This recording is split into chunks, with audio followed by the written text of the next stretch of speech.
आपको लगता है आज वो आएगा? कैसे नहीं आएगा? हमने उसे अच्छे से वार्निंग दी है। दुनिया के किसी भी कोने में छुपा होगा तो हम उसे ढूंढ ही लेंगे। तुम चिंता मत करो।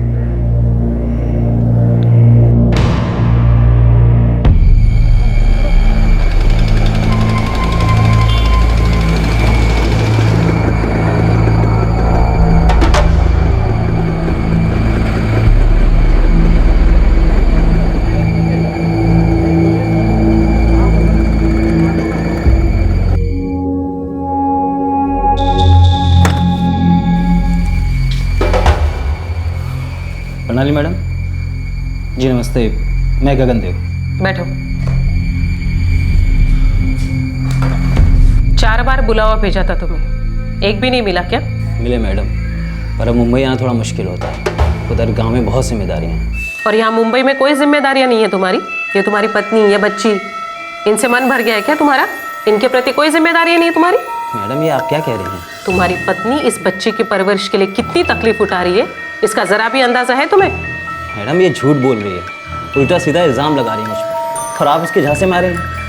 मैडम ना ही तो मेरी बीबी है और ना ही बच्ची मेरी है। ये मुझे ब्लैकमेल करने की कोशिश कर रही है और इसको लगता है कि कानूनी मामले फंसा कर मुझे मानने में मजबूर कर सकती है कि मेरी पत्नी है। लेकिन नहीं मैडम, मैं बिल्कुल भी नहीं मानने वाला।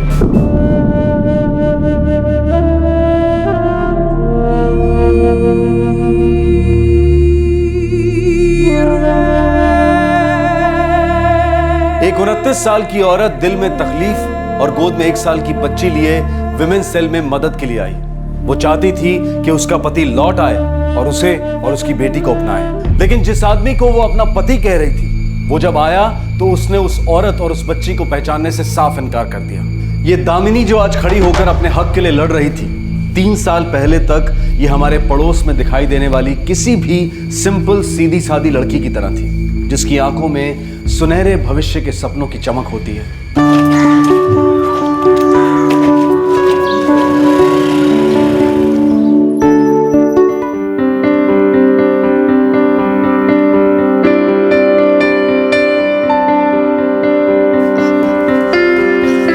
अच्छा पापा, मैं चलती हूँ, बहुत देर हो गई है। पापा मैं क्या कह रही थी कि किचन में मैंने खाना रख दिया, आप प्लीज गर्म करके खा लेना। ठीक है बेटा। ओके बाय पापा। बाय बेटा, अब ध्यान से जाना बेटा। ओके पापा।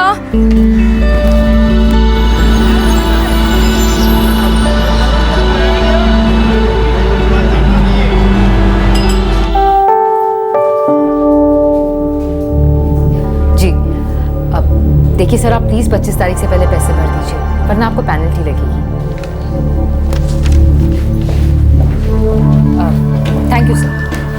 दामिनी ये लिस्ट लो, इसमें विवेक बहल का नंबर है। इसका बैलेंस 6000 से ऊपर चला गया और 4 महीने से इसने बिल नहीं भरा है। सर मैं इन्हें 3 दिन से लगातार फोन कर रही हूँ, पर हमेशा इनका फोन ऑफ आता है। ये लो, ये इसका फॉर्म है, इसमें इसका ऑल्टरनेट नंबर है, इसको ट्राई करो और इस रिकवरी को प्रायोरिटी पे डालो, ठीक है? Right sir.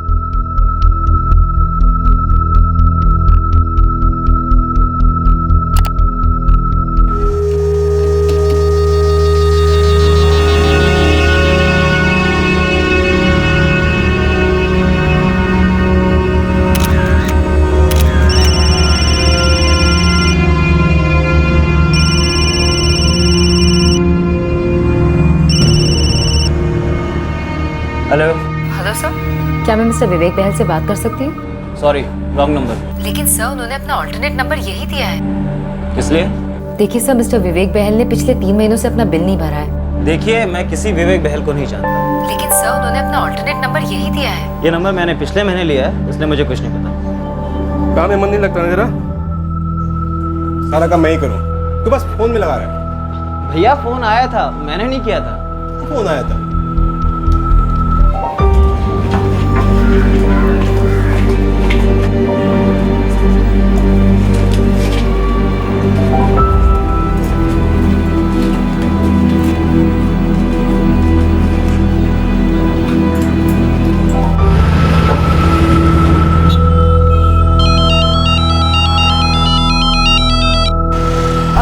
Good evening sir. Damini वो कस्टमर विवेक बहल को फॉलो अप किया? जी सर मैंने किया था।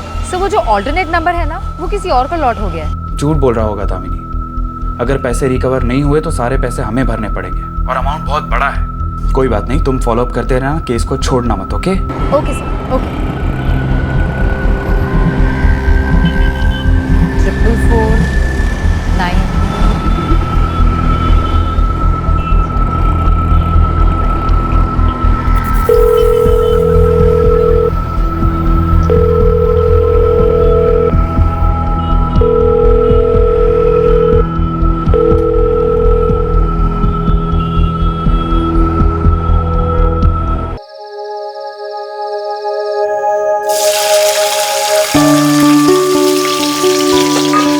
ये ले बेटा।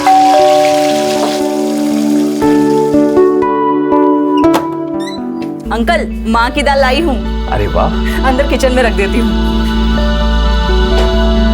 अरे रुक रुक रुक रुक, दाल मत चढ़ा, मैं तेरे और अंकल के लिए बना कर लाई हूँ माँ की दाल। सुषमा दी, आज तो मजा आ गया। Thank you. मैं वहां रख देती हूँ। हाँ दी, आई लव यू।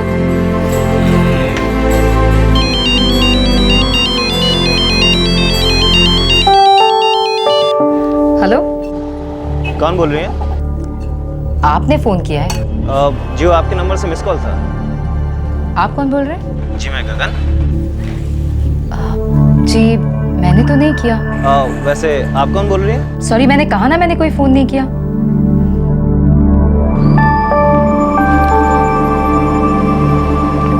किसका फोन था बेटा?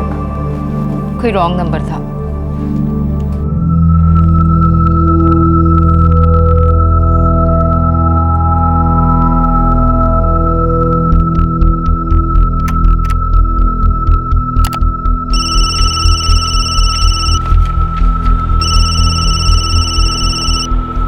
हेलो।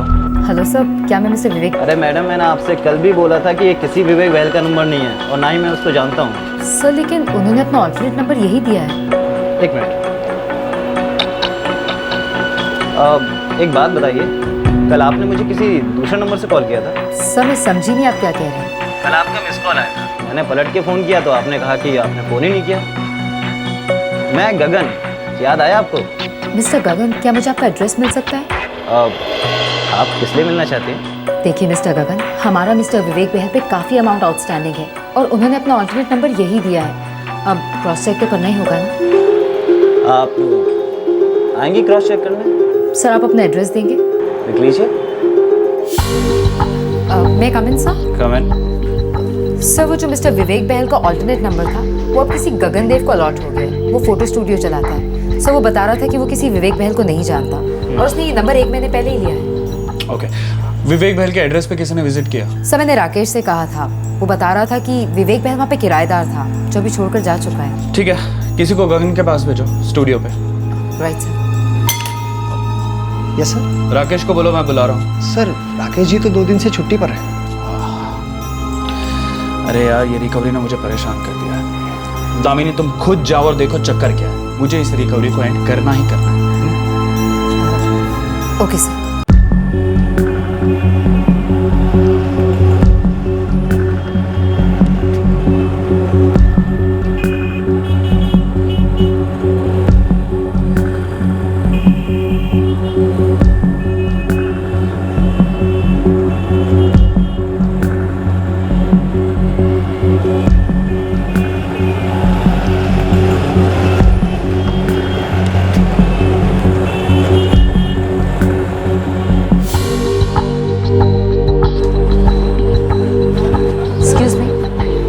गगन है।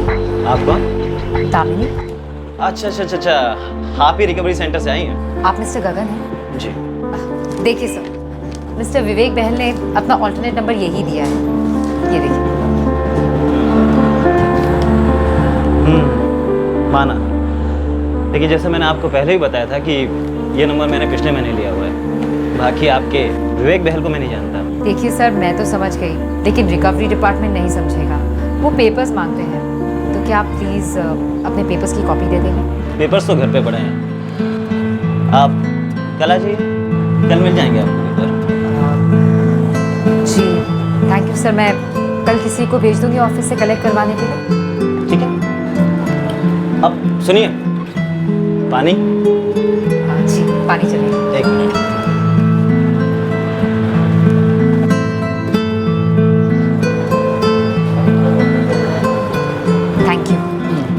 चाय? नो थैंक्स, पेपर्स कल पक्का मिल जाएंगे। पक्का। Thank you.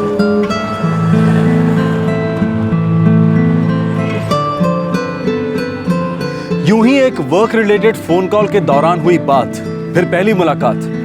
गगन को दामिनी पसंद आई और अब उसके पास दामिनी का पर्सनल नंबर भी था। यूं ही फिर फोन कॉल्स बढ़े, बातें बढ़ी और इससे पहले कि दामिनी कुछ समझ पाती, वो दोनों एक दूसरे के प्यार में डूबने लगे। तुम उत्तर प्रदेश से हो? हाँ, कमाल है, मैं भी तो यूपी से हूँ। वैसे तुम लोग यहाँ मुंबई कब आए? हम लोग मुंबई 93 में आए थे, जब दंगों में हमारी दुकान जला दी गई थी। बस उसी वक्त मुंबई आना हुआ। तब तो मैं बहुत छोटी थी। अच्छा, तो तुम्हारे घर में कौन कौन है? फिलहाल तो बस मैं और पापा है। पापा रिटायर हो गए हैं और माँ को गुजरे हुए 11 साल। एक बड़े भैया हैं, वो भी 4 साल पहले शादी करके गांव शिफ्ट हो गए। वहाँ हमारी पुश्तैनी ज़मीन है, बस वहीं पे खेती बाड़ी करते हैं। वैसे तुम्हारे घर में कौन कौन है? मैं हूँ, माँ, बाबूजी, बड़ा भाई जयराज और भाभी। हमारे 2 फोटो स्टूडियो हैं, एक बाबूजी संभालते हैं तो दूसरा मैं और बड़ा भाई। और घर का सारा कामकाज माँ और भाभी संभालती हैं। तो ले दे के घर में एक ही कवारा है, मैं। अच्छा दामिनी, एक सीधी सी बात, क्या? मुझसे शादी करोगी?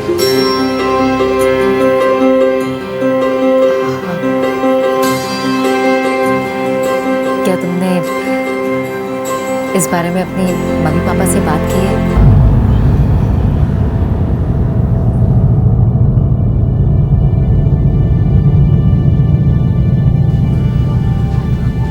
गगन बेटा, हम एक दूसरे से मिल लिए, जान लिया एक दूसरे को। मैं जानता हूं बेटा तुम बहुत अच्छे लड़के हो, पर बेटा तुम्हारे माँ बाप से ना ही कभी दामिनी मिली है और ना ही कभी मैं। बेटा ये सारी बातें तो घर वाले बैठ कर तय करते हैं ना। देखिए पापा, मेरे माँ बाप नहीं मानने वाले। हालांकि उनकी नज़र में मैं एकदम निकम्मा और आवारा हूँ, फिर भी वो बिना दहेज की शादी नहीं करेंगे। और अगर उनके भरोसे रहे तो हम लोग कभी साथ नहीं रह पाएंगे। लेकिन पापा, अगर एक बार शादी होगी ना तो फिर तो उनको मानना ही पड़ेगा।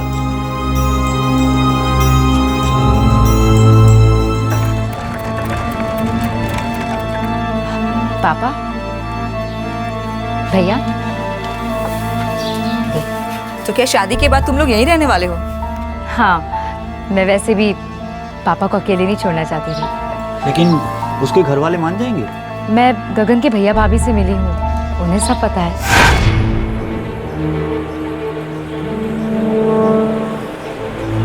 माँ बाप जी कभी नहीं मानने वाले। कुछ भी कर लो, मेरी भी नहीं सुनेंगे। भैया फिर क्या करेंगे?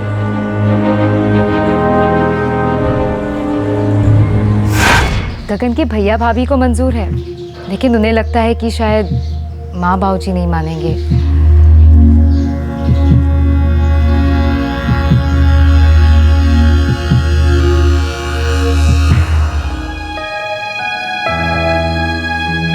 चलो हम लोग मंदिर में जाके शादी करते हैं।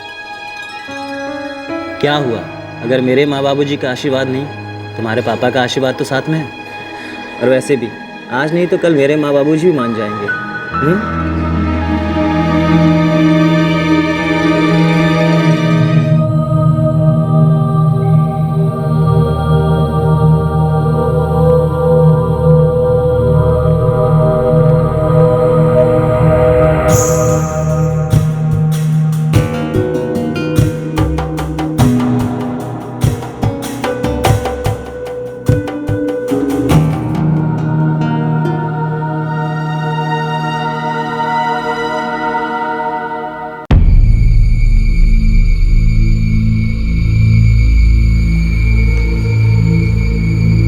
ये फोटो देखिए,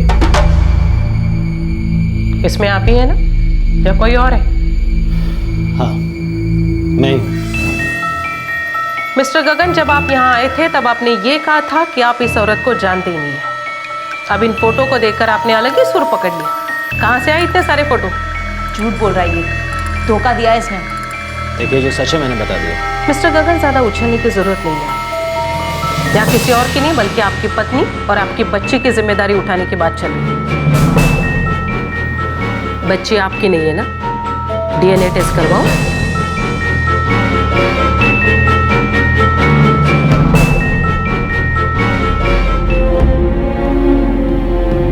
तुमने मुझसे कहा नौकरी छोड़ दो, मैंने छोड़ दिया। दिन दिन भर घर में पड़ी रहती हूँ और तुम हो कि 3-3, 4-4 दिन घर नहीं आते, हमेशा मुझसे दूर रहते हो। प्लीज मुझे अपने घर ले चलो ना। देखो दामिनी, तुम्हें तो मालूम है कि माँ बाबूजी को मनाना भी बाकी है, और वैसे भी मेरे घर की औरतें नौकरी नहीं करती, इसीलिए तो मैं तुमसे वो सब करवाना चाह रहा हूँ कि कैसे भी करके माँ बाबूजी को तुम पसंद आ जाओ। यार ऐसे मुंह मत लटकाओ, अच्छी नहीं लगती हो। हंसो हंसो।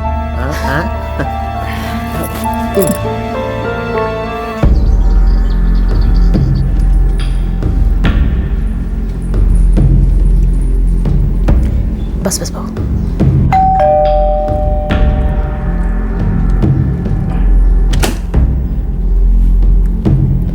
आओ साहबजादे, मिल गई फुर्सत? क्या बात है, कई कई दिनों तक शक्ल नजर नहीं आती तुम्हारी? नहीं बाबूजी, वो जरा काम में फंस गया था। क्या काम करते हो? हैं? जयराज तो बोलता है कि सारे दिन स्टूडियो में झक मारते हो। काम करते हो बाबूजी। गगन, किधर जा रहे हो? चलो बैठो, नाश्ता कर लो। नहीं माँ, भूख नहीं है, बाद में खा लूँगा। इसकी शादी कर दो, तभी ये खूंटे से बंधेगा, वरना सारे जीवन ऐसे भटकता फिरेगा ये। हम कही देते हैं। ठीक कह रहे हैं आप। यूपी से लौटते ही इसके हाथ पीले कर देते हैं। बाबूजी, कल दोपहर 3 बजे की ट्रेन है, 1 बजे घर से निकल जाएंगे। ठीक है जयराज जी। तो दोनों स्टूडियो संभाल तो लेगा ना? अरे बाबूजी, आप निश्चिंत रहिए।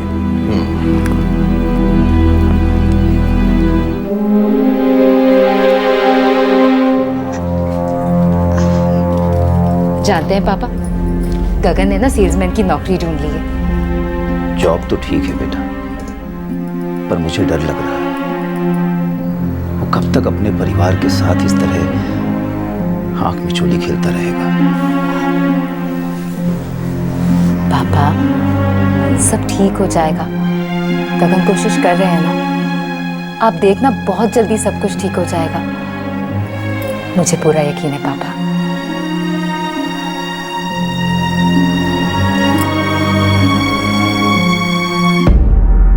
खुश रहो बहू। सुनो गगन। जी बाबूजी। जयराज का काम में हाथ बटाना और दिन भर जो है ना आवारागर्दी मत करना। जी।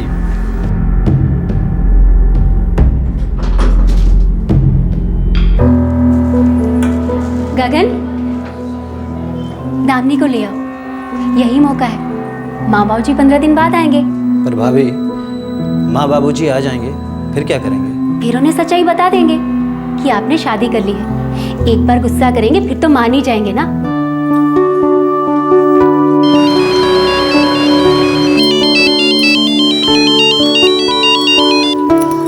हेलो दामिनी, मैं सीमा बोल रही हूँ। भाभी नमस्ते। तू एक काम कर, जल्दी से अपना सामान पैक कर ले। भाभी, क्या बाबूजी और माँ जी मान गए हैं? तू बस आ जा, गगन 10 मिनट में निकल रहा है तुझे लेने।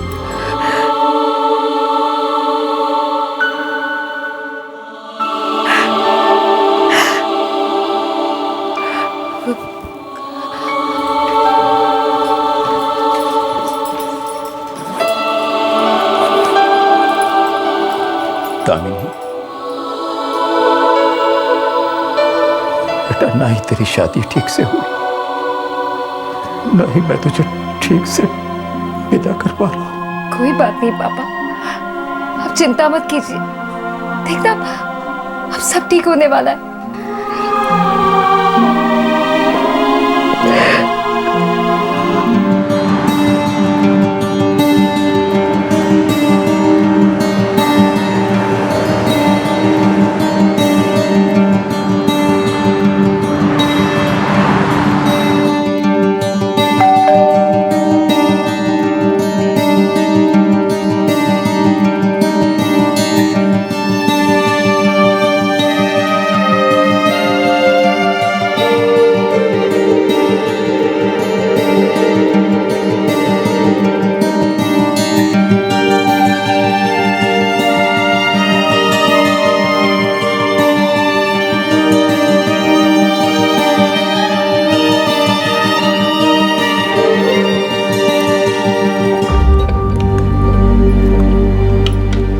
अच्छा क्या सीमा जो तुम दामनी को लेके आ गई।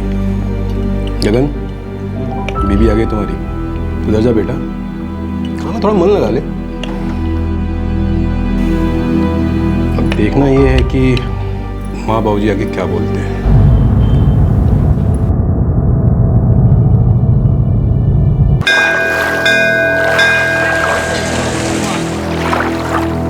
महेश, जी भाई साहब। गगन के लिए एक लड़की है जी, इकलौती है, अच्छा पैसे वाला परिवार है। तो बात चलाओ ना भाई साहब। वैसे उसकी उम्र शादी लायक हो गई, शायद शादी के बाद वो लाइन पे आ जाए। 10 लाख रुपए कैश देंगे, 30-35 तोला सोना और भी बहुत कुछ देंगे। इकलौती लड़की है ना आखिर। इकलौती है, फिर और किसको देंगे? भाई साहब आप तो बस बात चलाइए।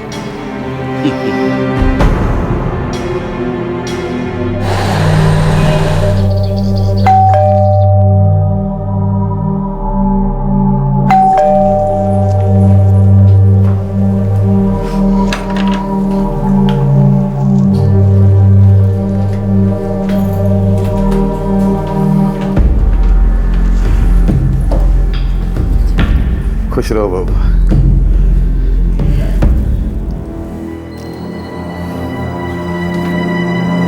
खुश रहो, खुश रहो। ये कौन है? माँ बाबूजी, ये दामिनी है। दामिनी तो ठीक है, पर ये है कौन? माँ जी, बाबूजी, गगन ने शादी कर ली है। ये आपकी बहू दामिनी है।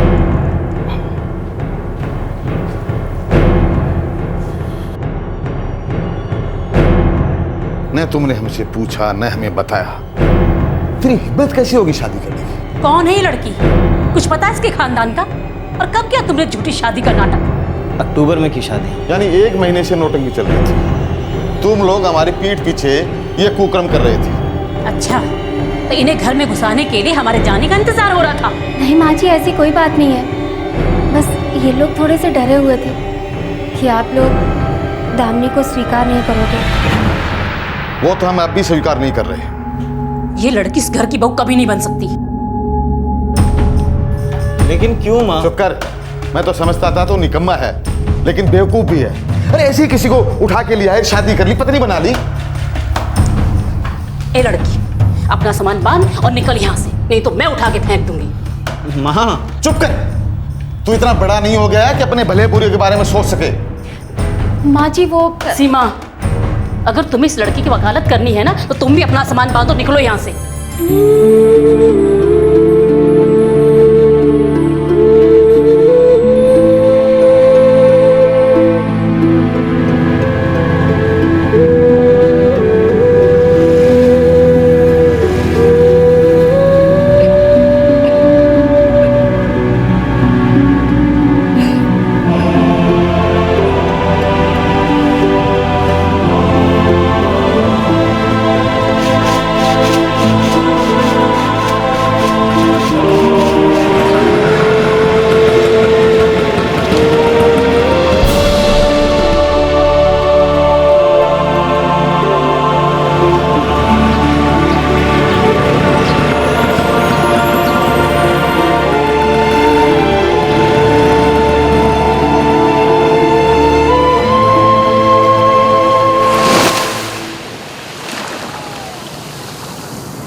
गगन कुछ नहीं बोला, चुपचाप खड़ा रहा वहां पर।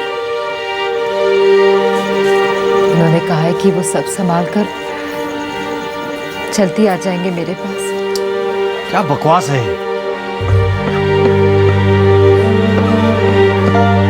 पापा, क्या हुआ पापा? पापा आप क्यों रो रहे हैं? पापा सब ठीक हो जाएगा।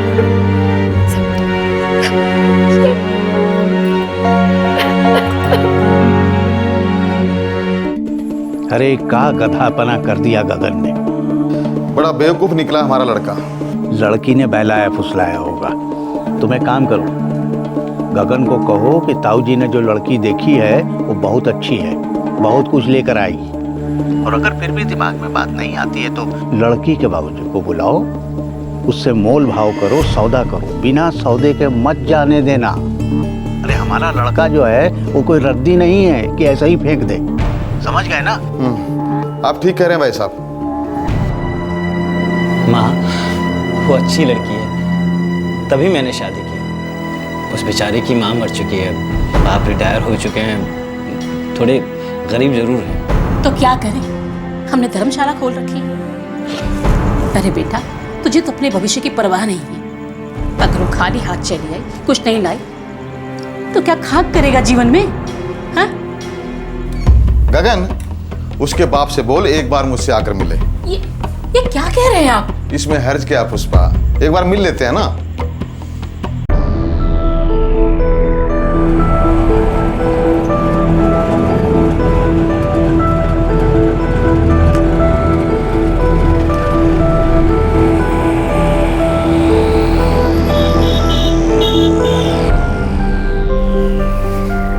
देखिए, हमारे यहाँ ज्यादा का रिवाज है, पर आपकी हैसियत को ध्यान में रखते हुए इतना ही कह सकते हैं कि 10 लाख रुपए नगद और 10 तोला सोना।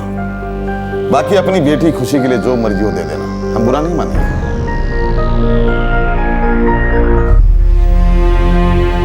मैं पेंशन पर जी रहा हूँ, एक गवर्नमेंट फैक्ट्री में काम करता था। मेरी तो इतनी हैसियत भी नहीं है, समझी जी। अभी बात पक्की नहीं हुई और आप रिश्ते गांठने लग गए। पहले सारी व्यवस्था कर लो, फिर अपनी बेटी को भेज देना और मुझे समझी बोल देना। अभी आप माफ कीजिएगा।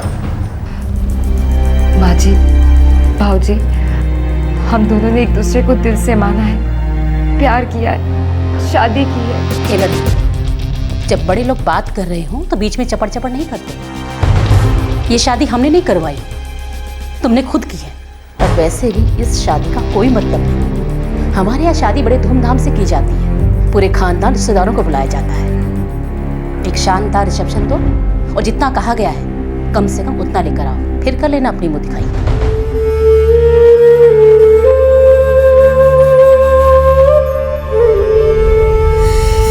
जाइए, व्यवस्था कीजिए।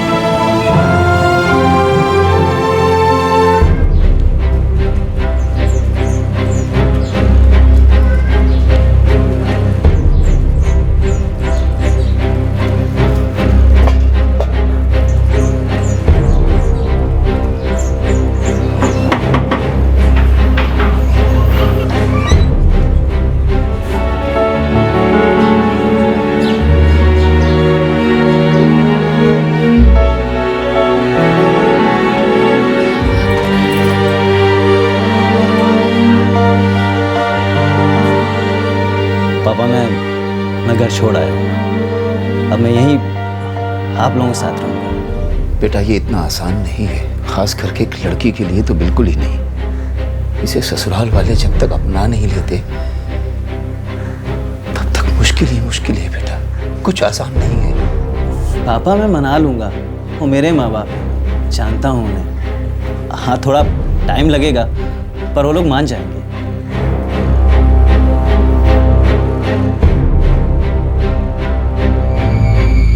इस लड़की को धोखे पे धोखा देते रहे हो तुम। मैंने जानबूझ के कोई धोखा नहीं दिया। मैं तो अपने परिवार और उसके बीच में खुद पिस रहा था। मैं खुद बड़ी परेशानी में जी रहा था।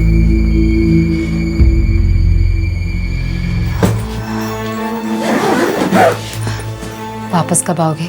माँ की तबीयत ठीक हो जाए मैं आ जाऊंगा। अच्छा पापा, मैं चलता हूँ। बेटा, कोशिश करना कि तुम्हारे माँ बाप मान जाएं।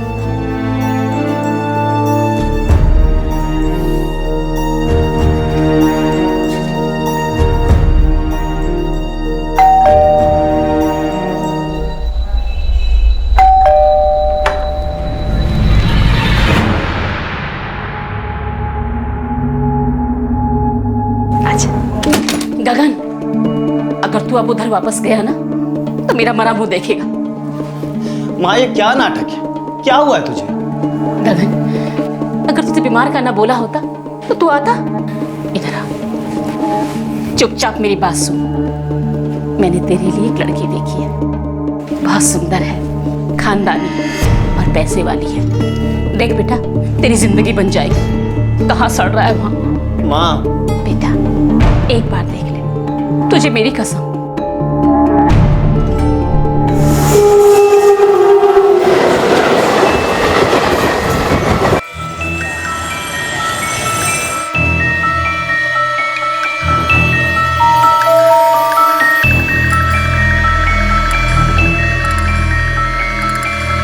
हम कह रहे हैं हमें तो वैशाली पसंद है।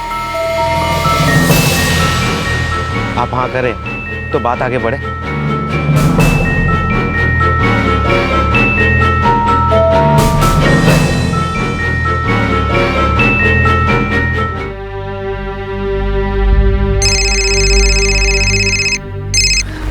कैसी हो दामिनी?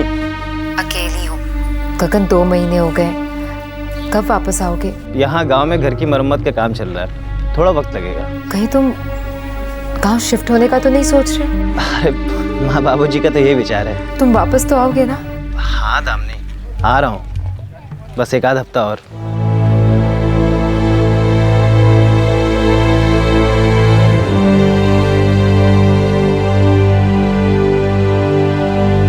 गगन दामिनी के पास लौटा, लेकिन थोड़े से वक्त के लिए, और अगले 6 महीने तक वो आता जाता रहा। अगस्त 2010 में दामिनी प्रेग्नेंट हो गई। यही वक्त था जब दामिनी को गगन के साथ की और इस रिश्ते को ठहराव की जरूरत थी। लेकिन गगन अब भी टालमटोल जवाब ही देता रहा कि कब उसके माता पिता दामिनी को बहू के रूप में स्वीकार करेंगे। पहला बच्चा है? जी। ठीक है, अपना ध्यान रखना। जो विटामिन मैं लिख रही हूँ उन्हें टाइम पे ले लेना, और अगले महीने चेकअप के लिए आ जाना। जी।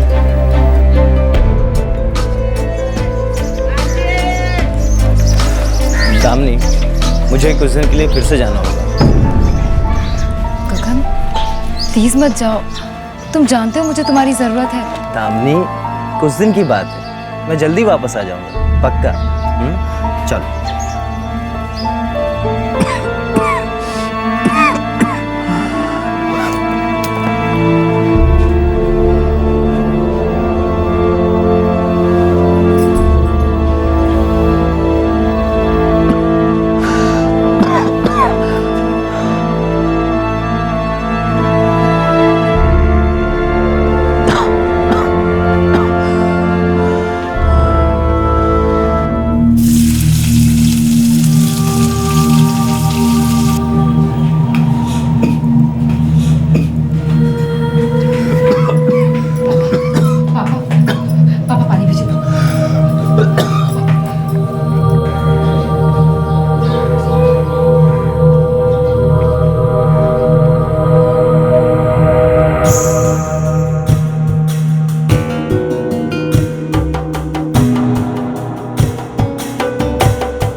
बस बस बस बस, अब से ज्यादा काम बंद। खाना मैं लाया करूंगी।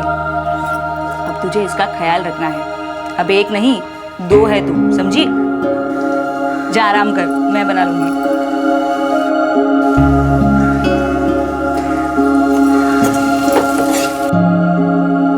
आज मैंने उसे पहली बार महसूस किया है। जानते हैं गगन, उसने लात मारी। अगर लड़का होगा ना तो हम उसे फुटबॉल प्लेयर बनाएंगे, और लड़की होगी तो पीटी उषा। दामिनी, सुनकर बहुत अच्छा लग रहा है। आऊँगा ना तो कान लगा के बात करूँगा और पूछूंगा क्या बनना है। हाँ हाँ पूछ लेना, आपको भी लात पड़ेगी। वैसे गगन, आप कब आ रहे हैं?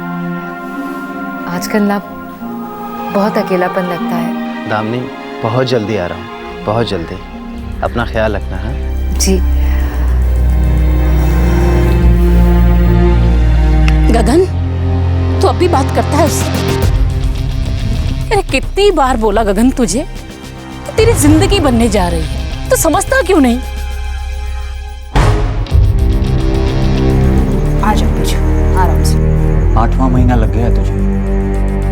अगले महीने बच्चा इस दुनिया में आ जाएगा। लेकिन पिछले 6 महीनों से हमने इसके बाप की शक्ल तक नहीं देखी है। कहाँ वो बता रहा था कि दादाजी ने बिस्तर पकड़ लिया है, कभी भी जान जा सकती है, इसीलिए रुका हुआ है। और इधर तू और तेरा बच्चा, इन दोनों जानों की कोई परवाह नहीं उसे।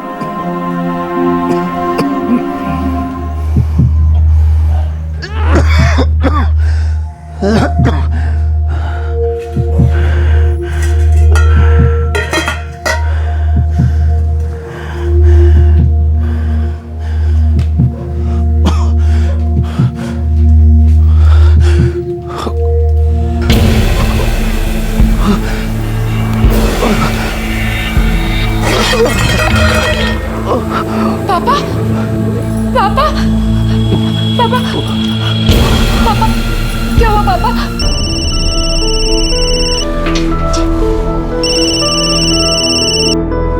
हाँ दामिनी बोलो। पापा पापा मैं छोड़ के चले गए। क्या? आज सुबह उन्हें हार्ट अटैक आ गया। दामिनी तुम ठीक तो हो ना? गगन प्लीज वापस आ जाओ, मुझे तुम्हारी बहुत जरूरत है, प्लीज आ जाओ। दामिनी खुद को संभाले रखना। मैं समझ सकता हूँ कि इस वक्त तुम पर क्या बीत रही होगी, लेकिन अपना ध्यान रखना। हाँ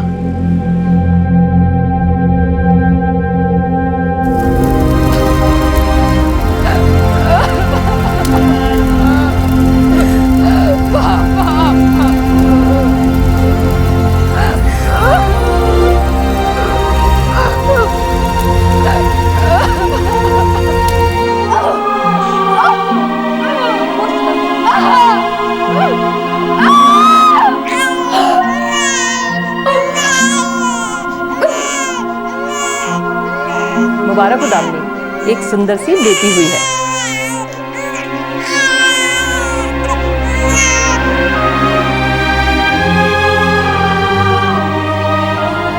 बिल्कुल हमारी छोटी दामिनी है ये। गगन कहाँ है? आ भी रहा है कि नहीं वो? उन्होंने कहा है कि वो परसों आ जाएंगे। एक बार इसे देखेगा ना तो कभी इसे छोड़कर नहीं जाएगा। हमारी प्यारी सी गुड़िया है ये, है ना? तू देखना, इसे मैं हमेशा अपने साथ ही रखूंगी, है ना? है ना?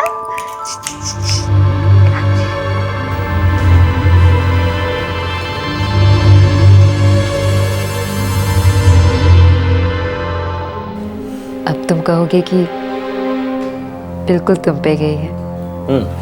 वो तो है।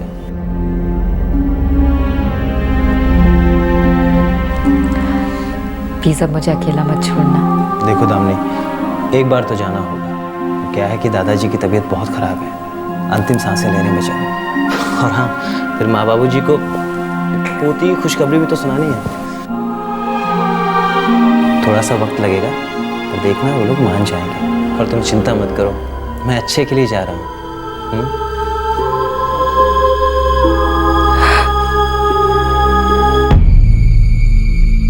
अच्छे के लिए जा रहा हूं कहकर गया था, फिर 6 महीने तक मुंह नहीं दिखाया। उसके बाद किसी को मुंह दिखाने के काबिल नहीं बचा।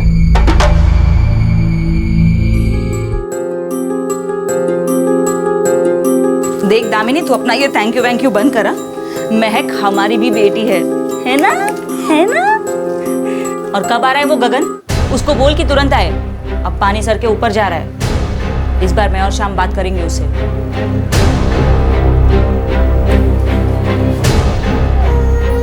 एक बात बोलूं दामिनी, कहते हुए मुझे अच्छा तो नहीं लग रहा, लेकिन मुझे लगता है कुछ गड़बड़ है। उसका पूरा परिवार गांव शिफ्ट हो गया। दादाजी पिछले 1 साल से अंतिम सांसें गिन रहे हैं। जरूर ये कोई बहाना है।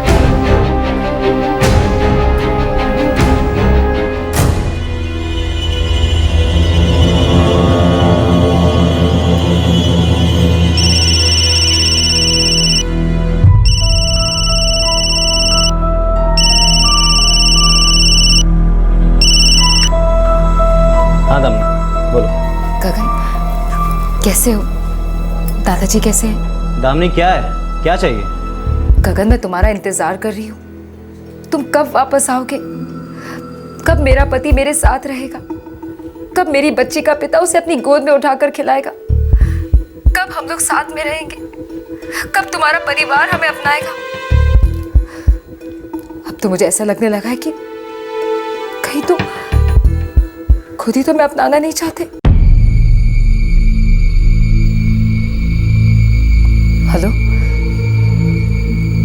गगन, तुम सुन रहे हो ना? देखो दामिनी, मुझे लगता है कि हमारे बीच में कुछ भी नहीं बचा है। कुछ नहीं बचा? गगन, तुम ये क्या कह रहे हो? क्या मतलब है तुम्हारा? देखो दामिनी, मैं चाहता हूँ कि तुम अपनी जिंदगी नए सिरे से शुरू करो, और वैसे भी ये डबल जिंदगी मैं और नहीं जीना चाहता। डबल जिंदगी? क्या मतलब? सीधी सी बात है दामिनी, मेरा परिवार तुम्हें कभी नहीं अपनाएगा, इसलिए कहता हूँ कि कोई मिले तो सेटल हो जाओ। कैसी बातें कर रहे हो तुम? तुम मेरे पति हो, मेरी बच्ची के पिता हो। गगन,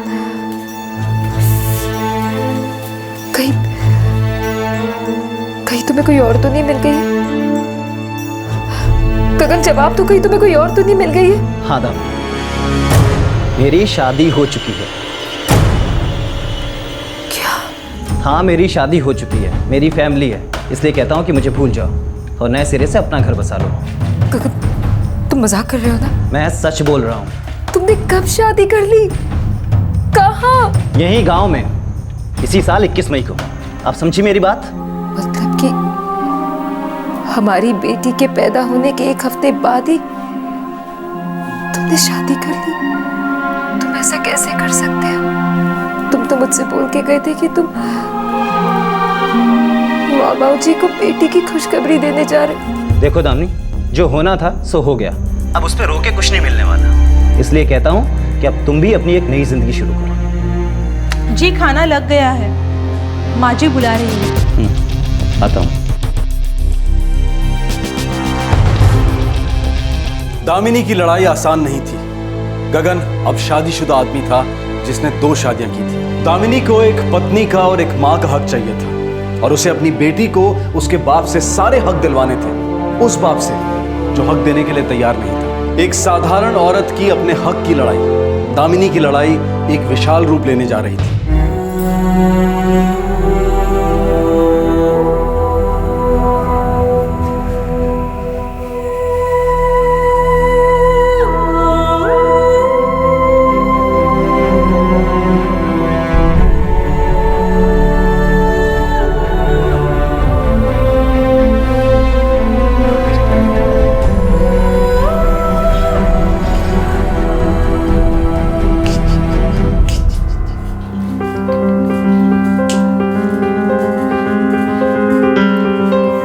चिंता मत करो दामिनी, हम हैं ना तुम्हारे साथ। महक को देख, अभी 5 महीने की है, लेकिन अगर तू कमजोर हो जाएगी तो इसका असर सीधा उस पर पड़ेगा। महक को एक मजबूत माँ की जरूरत है। दामिनी, तू बता रही थी ना वो गगन की भाभी आजकल यहीं आई हुई है, चलकर बात करते हैं ना उससे, जाने तो सही बात क्या है। हो सकता है गगन अपने माँ बाप के दबाव के चलते झूठ बोल रहा हो।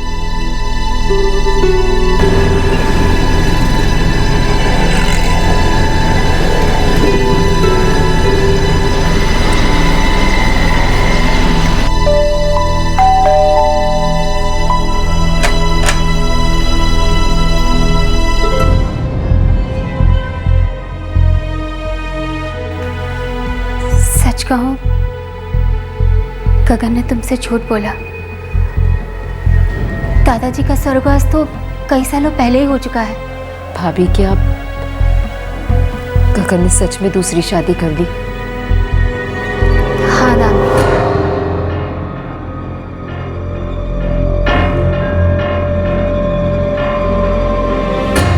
क्या ये सब कुछ आपकी आंखों के सामने हुआ और आपने उसे रोकने की कोशिश नहीं की? मैं क्या करती दामी? माँ जी, बाबूजी, ताऊजी की बात के खिलाफ जाने की घर में किसी की हिम्मत नहीं होती।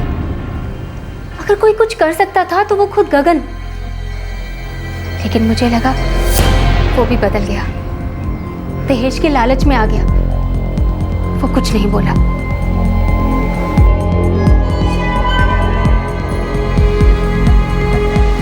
गगन ने बहुत गलत किया, पहले तो इसका काम छुड़वाया और बाद में जब ये माँ बन गई तो इसे भी छोड़ के चला गया वो।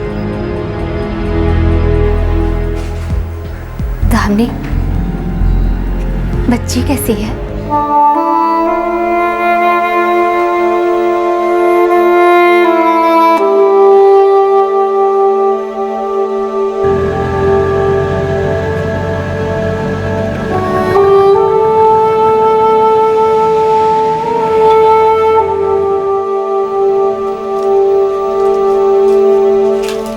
दामिनी, खाना तैयार है। महक को दूध पिलाकर आ जाना।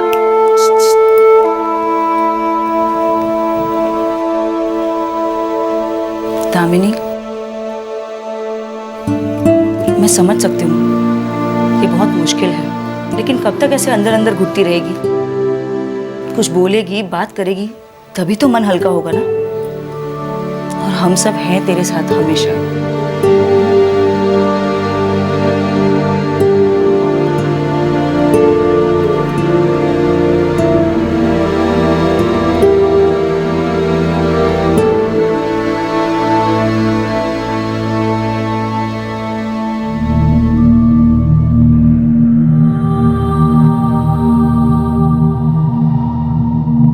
चलो हम लोग मंदिर में जाके शादी करते हैं।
बहुत डर लग रहा है। वो बहुत परेशान थी। दामिनी दरवाजा खोल तू। दामिनी खोलो। दामिनी दरवाजा खोल।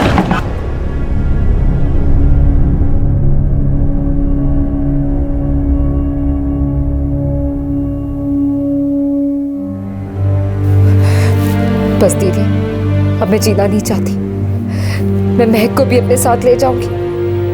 मैं उसे इस तकलीफ में नहीं छोड़ूंगी। किसी आदमी ने तुमको धोखा दिया, बच्ची के साथ अकेला छोड़कर चला गया और तुमने सोचा कि बस अब जीने को कुछ नहीं बचा, चलो खत्म कर लेते हैं। दिमाग खराब हो गया क्या तेरा? अरे इसमें तेरी गलती नहीं है, महक की क्या गलती है? अगर गलती किसी की है ना तो उस गगन की है। आइंदा ऐसा सोचना भी मत। और दामिनी, पैदा होना या मरना हमारे हाथ में नहीं है। हमारे हाथ में अगर कुछ है तो वो है अच्छी जिंदगी जीना। याद है तुम्हारे पापा हमेशा बताया करते थे कि तुम छोटी थी तब दंगों के बीच फंस गई थी, तब तुम खुद अपना रास्ता ढूंढते ढूंढते अपने माँ बाप के घर लौट आई थी। इतनी छोटी सी उम्र में जब तुमने इतनी समझदारी और हिम्मत से काम लिया था, तो अब मुझे पता है मेरी दामिनी अब भी अपना रास्ता खोज लेगी। तुझे अपने और महक के हक के लिए उस आदमी से लड़ना है। पड़ोसियों के सहारे जो पड़ोसी कम और परिवार ज्यादा थे, दामिनी ने हिम्मत बटोरी और अपने ऊपर हुई ज्यादती के खिलाफ खड़ी हुई। वो सिर्फ ये चाहती थी कि गगन देव उसे अपनी पत्नी माने और उसकी बेटी को अपनी बेटी।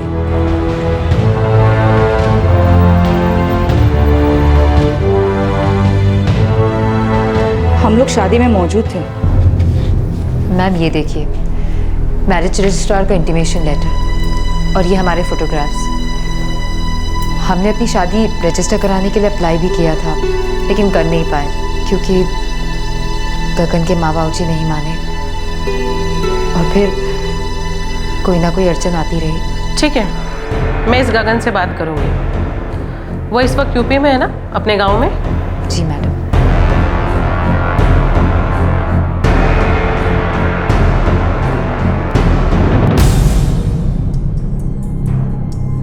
मिस्टर गगन, मैं आपके जवाब का इंतजार कर रही हूँ। या आप ये चाहते हैं कि मैं इस एनसी को एफआईआर में बदल दूं?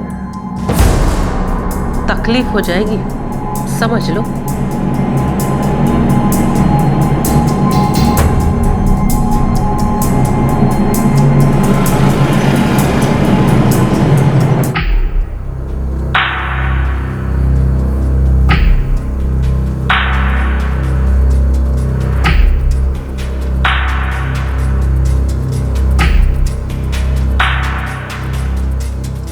कर लिया तुमने जो करना था, मिल गई तसल्ली, भर गया पेट। अरे तुम्हारे पास सिर्फ यही एक तरीका था अपनी मांग पूरी करने के लिए।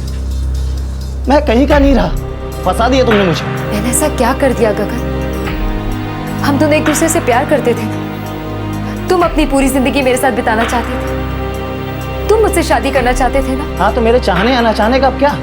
हालात मुझे कठपुतली की तरह नचा रहे हैं। इधर जाओ तो कुआं, उधर जाओ तो खाई।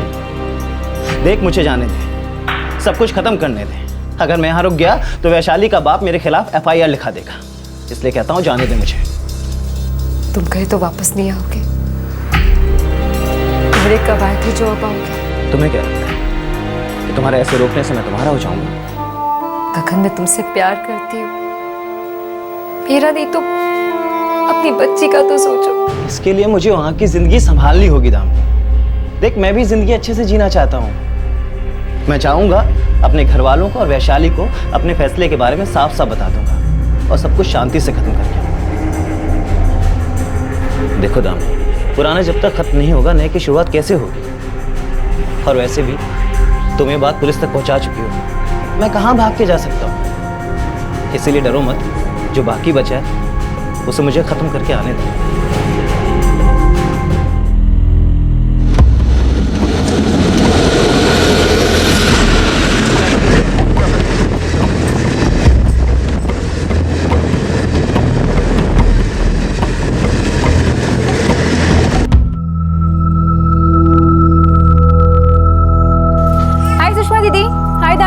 अरे शीतल, कैसी हो? मस्त। अरे मैं अभी तक सोया नहीं बच्चा। शीतल, खाना बना के रखा है, भिजवा दूं? नहीं दीदी, फ्रेंड्स के साथ खाकर आई हूँ। अच्छा दामी, चलती हूँ। हद है, तूने फिर से उस पर भरोसा किया।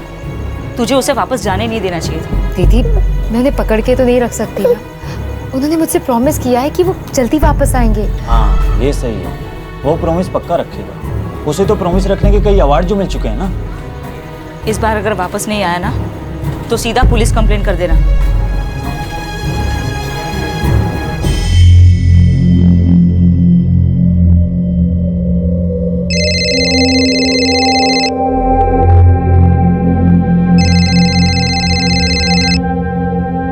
हेलो दामिनी जी, हमने आपको एक सलाह देने के लिए फोन किया है। बहुत छोटी सी सलाह है। गगन के पास आने की कोशिश मत कीजिए, और हाँ, पुलिस से दूर ही रहिए। आप कौन बोल रहे हैं? नाम से नहीं, बात से मतलब रखो। अगर बात भेजे में नहीं घुसी ना तो तुम और तुम्हारी बेटी दोनों नहीं बचेंगे, समझे ना? कौन बोल रहे हैं? बात समझ में नहीं आ रही है क्या? बार बार एक ही बात को बोले जा रही है दामिनी जी आप। हमने सोचा था कि जबान से काम चल जाए, चाकू निकालने की जरूरत नहीं पड़ेगी। आपके फायदे के लिए कह रहे हैं, गगन से दूर रहिए, नहीं तो हमें आपको और आपकी बेटी को रास्ते से हटाना पड़ेगा। हेलो हेलो,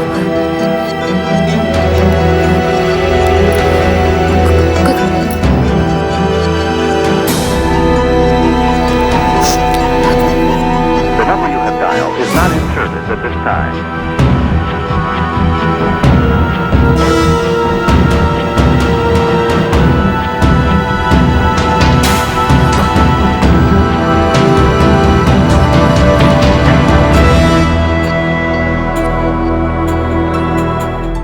मैम, मैंने गगन के फ़ोन पे कई बार नंबर ट्राई किया, लेकिन फ़ोन ऑफ आ रहा है। मुझे लगता है उसने अपना नंबर कटवा दिया। मैडम, जिस नंबर से धमकी आई थी वो यूपी का नंबर है। दामिनी, मैं तुम्हारे एनसी को एफआईआर में कन्वर्ट करें, लेकिन इसके आगे की कार्रवाई लोकल पुलिस स्टेशन ही करेगा। जिसके एरिया में केस पड़ता है वही इसे आगे देखेगा। मैं अभी तुम्हारी फाइल वहां भिजवा देती हूँ, तुम्हें वहां जाना पड़ेगा।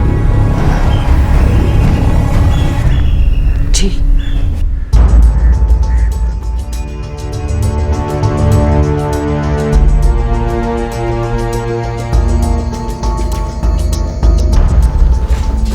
आपको साहब ने बुलाया है। सर वो प्रणाली मैडम ने बोला कि मेरे केस की फाइल आपके थाने में भेजी है। वुमेन सेल से अब तक आपकी फाइल मेरे पास नहीं आई। साहब, इसके हस्बैंड ने वादा किया था कि वो वापस लौट के आएगा। लौटना तो दूर, ऊपर से वहां से धमकियां दे रहा है कि भूल जाओ, पुलिस के पास मत जाना वरना माँ और बेटी दोनों को मरवा दूंगा। अपनी बच्ची को मारने की बात कर रहा है वो। देखिए, मैं आपका केस देखता हूँ। आप लोग 3 दिन बाद आइए या फिर मैं आपको फ़ोन कर दूँगा।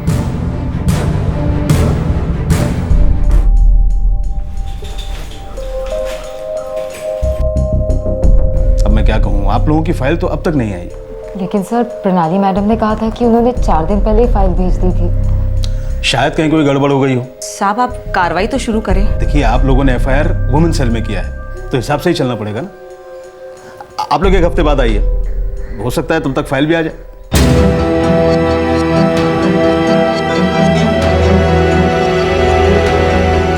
मुझे तो लगता है आप लोग को एक बार फिर से वुमेन सेल जाकर पता करना चाहिए कि फाइल वहाँ से निकली भी है या नहीं, और अगर उनके हिसाब से फाइल हाथों हाथ भेज दी गई थी तो इतना टाइम नहीं लगना चाहिए।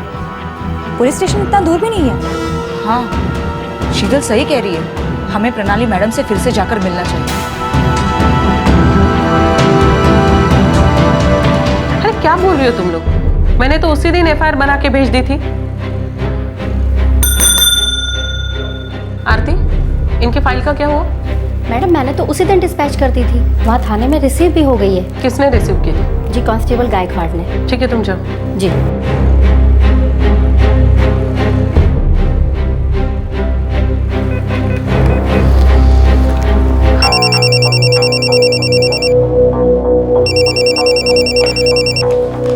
नमस्कार, कांस्टेबल गायकवाड़ बोलते हैं। मी PSI प्रणाली शिंदे, वुमेन सेल मधनं बोलती है। 10 दिन पहले हमने दामिनी के केस की फाइल आपके यहाँ भेजी थी, क्या हुआ उसका? मैडम, फाइल तो आई थी हमारे पास। आई थी तो उन लोगों को ये क्यों बताया जा रहा है कि आपके यहाँ फाइल आई ही नहीं है? वो फाइल तो मैंने PS आपको भेजी थी। कदम सर से कनेक्ट कर सकते हैं फोन पे इस वक्त? हाँ मैडम, 1 मिनट।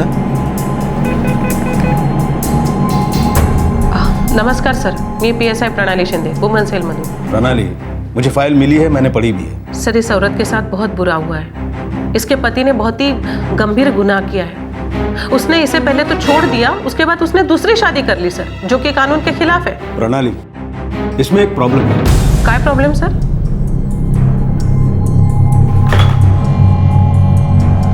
क्या कहा उन्होंने? उन्होंने तुम्हें अभी बुलाया है इसी वक्त। लेकिन उन्होंने हमें ऐसा क्यों कहा कि फाइल मिली नहीं? तुम लोग अभी जाके वहां मिलो तो सही।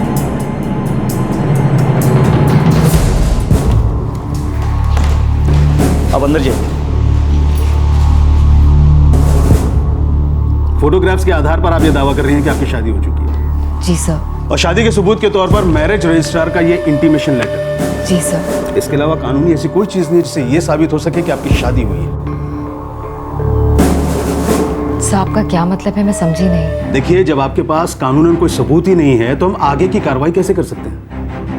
ये इंटीमेशन लेटर कोई मैरिज का रजिस्ट्रेशन सर्टिफिकेट नहीं है, इसलिए आपकी शादी नहीं मानी जाएगी।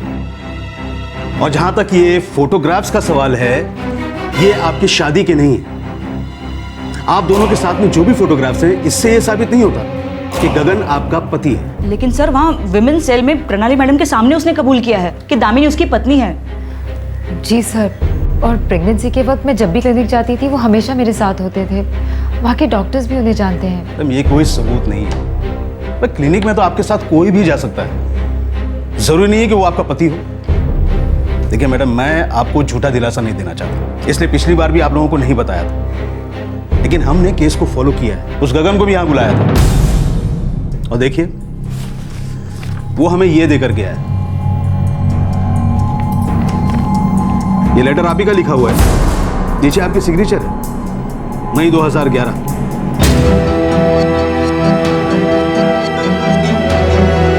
मेरा अब गगन से कोई रिश्ता नहीं है। मैंने उससे सारे नाते तोड़ लिए हैं। मैं आगे से उस पे मुझे पत्नी मानने के लिए कोई जोर नहीं डालूंगी। और वो बच्चा मेरा है, सिर्फ मेरा। बोलिए, ये आप ही का लेटर है ना? आप ही की साइन है?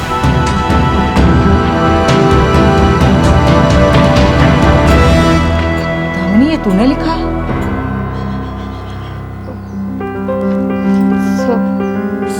सब मैं मानती हूँ कि ये लेटर मैंने लिखा है, लेकिन उस दिन कोई और कारण था। उन्होंने मुझसे कुछ और कहा था।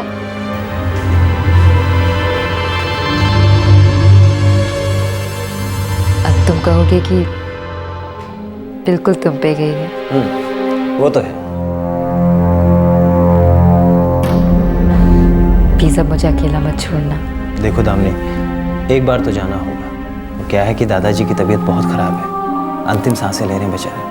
और हाँ, फिर माँ बाबू जी को पोती खुशखबरी भी तो सुनानी है। थोड़ा सा वक्त लगेगा, पर देखना वो लोग मान जाएंगे। पता नहीं वो दिन कब आएगा। गगन, मैं उसके इंतजार में उससे पहले के सारे दिनों की खुशियाँ खोना नहीं चाहती। वो दिन जल्दी आएगा। हमारी बेटी हमारे लिए खुशियाँ लाई है। बस तुम जरा सी हेल्प कर दो तो वो दिन जल्दी आ जाएगा। बोलो ना गगन, मैं कुछ भी कर सकती हूँ। माँ बाबूजी मुझे तुम्हारे चक्कर में मुंबई नहीं आने देते। उन्हें लगता है कि मैं तुम्हारे पास गया तो लौटूंगा नहीं। मुझे ब्लैकमेल करते रहते हैं, मरने होने की बातें करते हैं। बेटा होना उनका भावनाओं में बह जाता हूँ। तो तुम बताओ मैं क्या करूँ? दामिनी, कुछ ऐसा करते हैं कि उन्हें लगे कि तुम मुझे अब नहीं चाहती हो। और मैं मुंबई यहाँ तुमसे मिलने के लिए नहीं, अपने काम से जा रहा हूँ, अपना करियर बनाने के लिए जा रहा हूँ। और वैसे भी अब हमारी बेटी हो गई है। देखना, देर सवेर वो लोग मान ही जाएंगे। गगन, तुम वापस आ जाओ, मुझे और क्या चाहिए? मेरा अब गगन से कोई रिश्ता नहीं है। मैंने उससे सारे नाते रिश्ते तोड़ लिए हैं। और मैं अब से उस पे मुझे अपना पति मानने के लिए कोई जोर नहीं डालूंगी। और ये बच्चा सिर्फ मेरा है।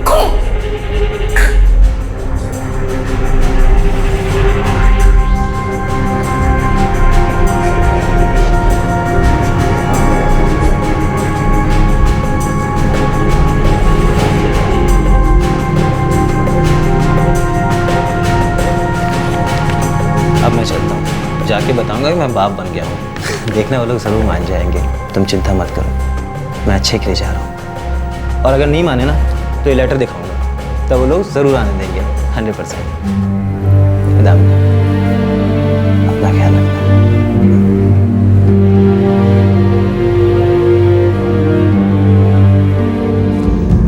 चलिए, माना कि ये लेटर आपसे धोखे से लिखवाया गया है, पर ये साबित कैसे होगा? आपकी फीलिंग्स कोई सबूत नहीं है मेरे।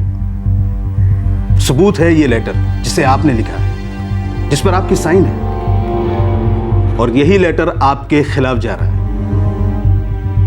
देखिए मैडम, अब आपको यही बोल सकता हूं कि गगन पर कानूनन कोई केस नहीं बनता। कानून की नजर में आप अब भी कुंवारी मानी जाएंगी। अब आप ही बोलिए कि मैं केस क्या बनाऊं?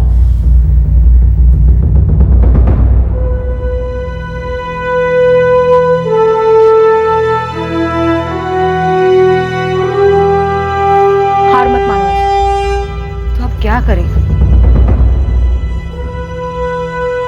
रो ले दामिनी, जितना चाहे रो ले,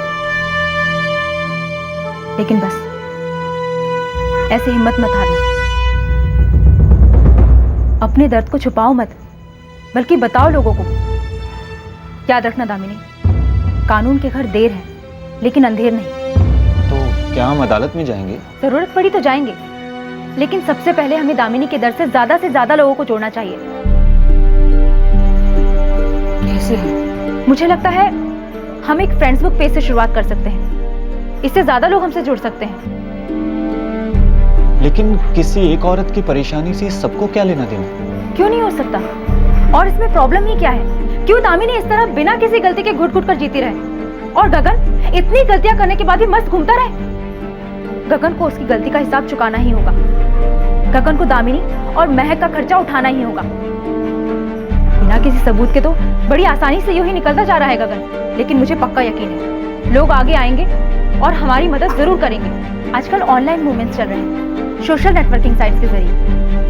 दामिनी, तू तो पहले कॉल सेंटर में जॉब करती थी ना, तब तो तेरा फेसबुक पर कोई अकाउंट होगा? मेरा अकाउंट था, लेकिन मैंने उसे बंद कर दिया था। गगन को अच्छा नहीं लगता था कि मैं उस पर किसी अनजान लोगों से बात करूं या दोस्ती करूं, बस इसीलिए बंद कर दिया। और जब मैंने ऑफिस छोड़ा तभी उसे डीएक्टिवेट कर दिया। हम उसे रीएक्टिवेट करवा सकते हैं या फिर कोई नया अकाउंट खुलवा सकते हैं। तू अपने हक की लड़ाई लड़ना चाहती है ना?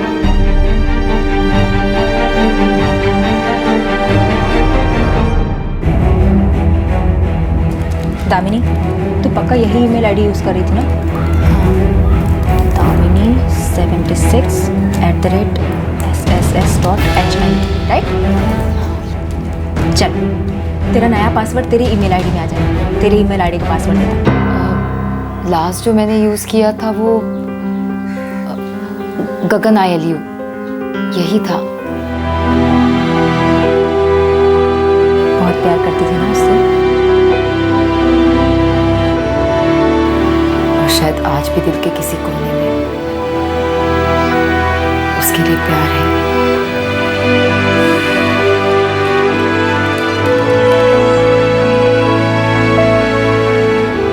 मिल गया। अरे वाह, ये तो चालू भी है।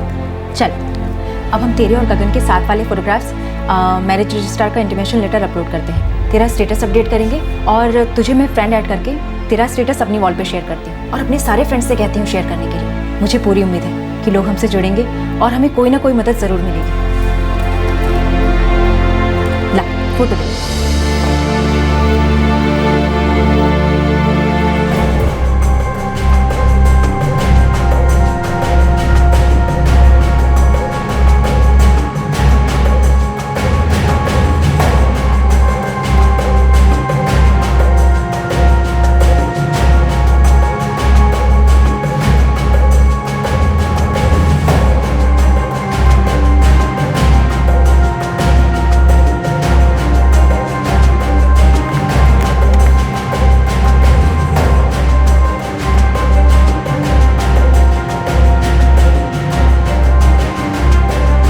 जिस आदमी से मैंने प्यार किया, जिस आदमी से मैंने शादी की, जो मेरी बेटी महक के पिता हैं, वही आज कहते हैं कि मैं उनकी बीवी नहीं हूँ। वो आज धोखे से दूसरी शादी कर चुके हैं।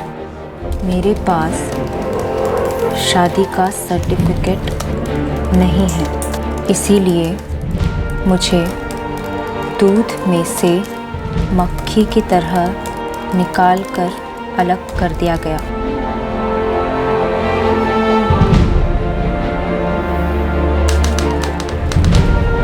इसीलिए मुझे उसने छोड़ दिया। मैं मदद के लिए थाने गई। वहाँ मुझे सुनने मिला कि मैं अपने पति गगन देव से इस मामले में नहीं जीत पाऊंगी। वो आज यूपी के एक गांव में अपनी दूसरी पत्नी के साथ चैन से ज़िंदगी बिता रहे हैं और मैं यहाँ अपनी और उसकी 1.5 साल की बेटी महक के साथ बड़ी मुश्किल से वक्त काट रही हूँ। मुझे इंसाफ चाहिए। प्लीज़ जितना हो सके इस पेज को फॉरवर्ड और शेयर करें। मुझे अपने हक की लड़ाई में आपका साथ चाहिए। तीर हमने छोड़ दिया है, अब देखना यह है कि निशाने पर कब लगता है। दामिनी ने अपनी लड़ाई की छोटे पैमाने पर शुरुआत की। अपनी लड़ाई को सोशल नेटवर्किंग साइट के जरिए लोगों तक पहुंचाने का ख्याल दामिनी के लिए फायदेमंद साबित हुआ और यहीं से दामिनी की कहानी न सिर्फ दामिनी के आसपास के लोगों तक बल्कि गगन के करीबी लोगों तक भी पहुंची। कुछ लोग मदद के लिए सामने आए और अब दामिनी को अपनी मशाल उठाकर आगे बढ़ना था। क्या दामिनी की लड़ाई आगे बढ़ पाई? जिन लोगों का साथ पाने में दामिनी कामयाब हुई, उसी साथ को क्या दामिनी एक मुहिम में तब्दील कर पाई? दामिनी की लड़ाई ने आगे चलकर एक विशाल रूप हासिल किया। दामिनी की अपने लिए और अपनी बेटी के लिए इंसाफ की जंग जारी रहेगी। भैया, मैं सोच रही थी कि कोई काम शुरू करूं। अच्छा ख्याल है। देख, ऐसे में तू बिजी रहेगी ना तो तेरा मन भी लगा रहेगा और इंडिपेंडेंट भी रहेगी तू। अब गगन के साथ तेरी लड़ाई पता नहीं कब तक चलेगी। महक अभी बहुत छोटी है दामिनी, तुझे वापस ऑफिस जाकर काम करना थोड़ा मुश्किल तो पड़ेगा ही। जानती हूँ दीदी, इसीलिए मैं सोच रही थी कि कोई ऐसा काम मिले जो मैं घर बैठे कर सकूं। देख दामिनी, मैं जानता हूँ तू ग्रेजुएट है, अच्छी पढ़ी लिखी है, पर घर पर तो कुछ छोटा मोटा काम ही मिल सकता है। देख, काम कोई छोटा बड़ा नहीं होता। हाँ, जानती हूँ भैया, काम कोई छोटा या बड़ा नहीं होता, काम तो काम होता है। अगर ऐसी बात है ना तो शायद मैं तेरी कुछ मदद कर सकूं।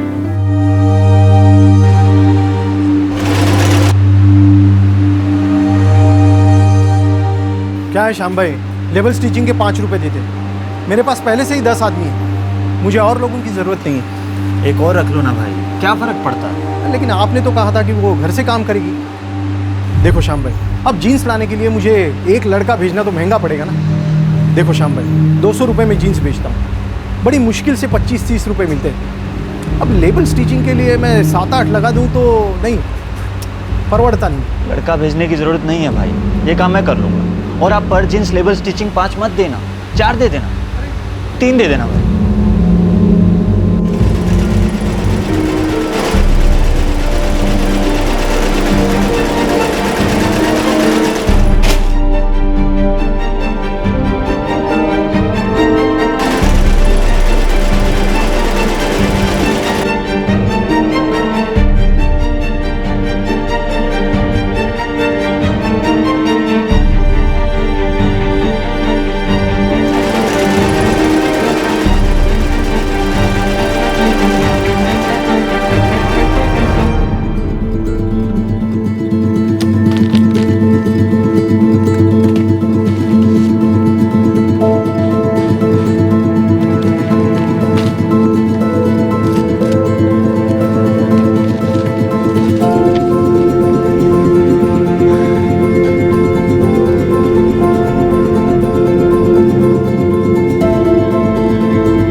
दामिनी, अपनी लड़ाई जारी रखो, हम तुम्हारे साथ हैं। दामिनी, मैंने तुम्हारे स्टेटस अपडेट को मेरे पत्रकार दोस्त को भेजा है, वो शायद तुम्हारी मदद कर पाए।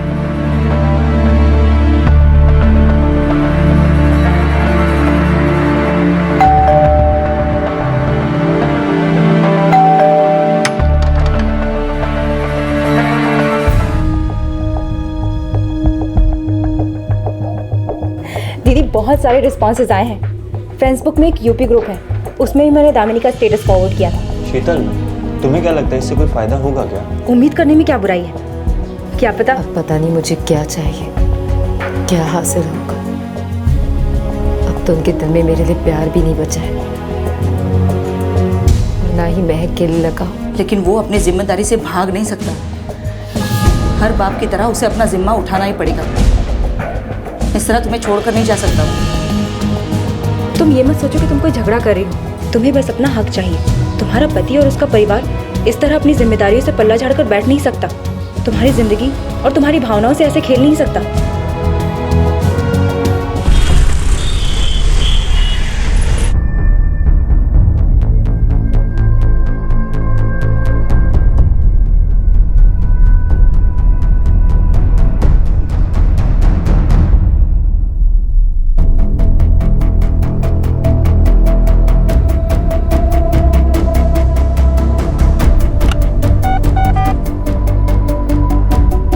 सर, आपने बुलाया?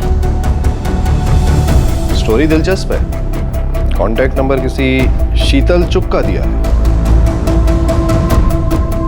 डिटेल्स निकालूं सर? स्टोरी में दम लगता है। Okay sir.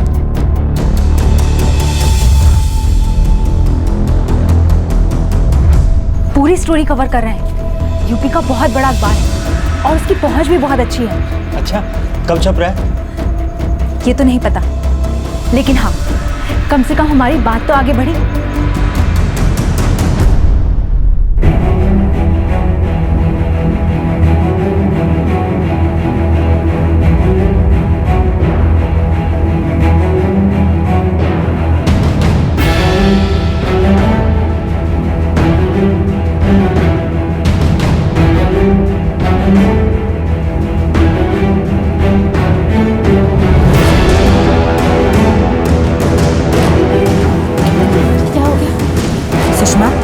इसके साथ इतनी बड़ी बात हुई और हमें पता ही नहीं चला। बहुत गलत हुआ इसके साथ। आंटी, अब तो पता चल गया है ना, अब हम सब दामिनी के साथ हैं। हाँ, हम सब साथ हैं। हाँ, हम सब साथ हैं।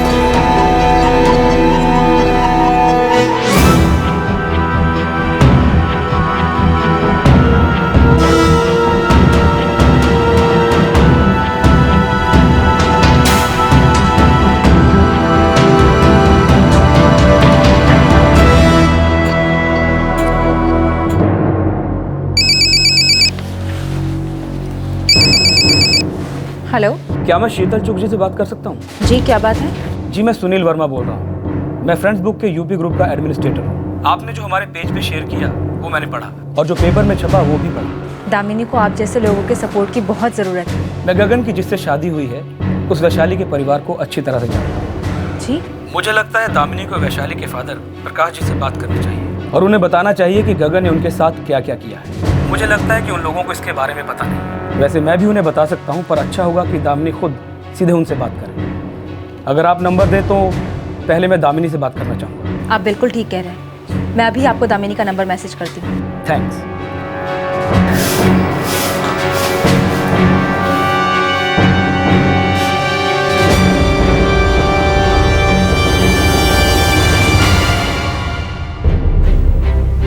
मैं क्या बात करूं? सुषमा, मुझे बहुत डर लग रहा है। वो गगन की दूसरी बीवी के पिता है। डरो मत दामिनी, सुनील वर्मा खुद बात कर लेते, लेकिन तुम बात करोगी तो अलग ही असर पड़ेगा, बहुत फर्क पड़ेगा। हौसला रखो। शायद वैशाली को भी गगन की इस करतूत का पता नहीं है।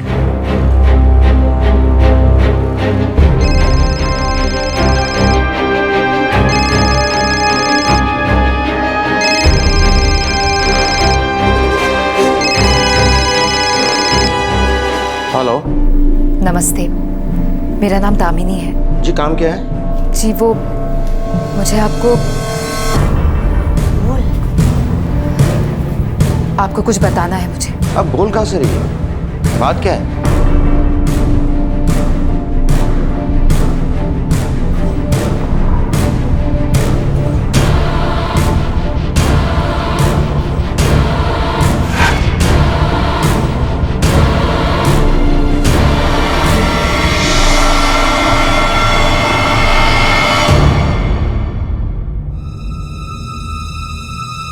देखो, तुम जो भी हो, मुझे कोई लेना देना नहीं है, लेकिन अगर तुमने मेरी बेटी का हंसता खेलता घर तोड़ने की कोशिश की तो मैं तुम्हारी जिंदगी नर्क बना दूंगा। मेरी बेटी से दूर ही रहना। क्या हुआ? क्या कहा उन्होंने? क्या बोले वो?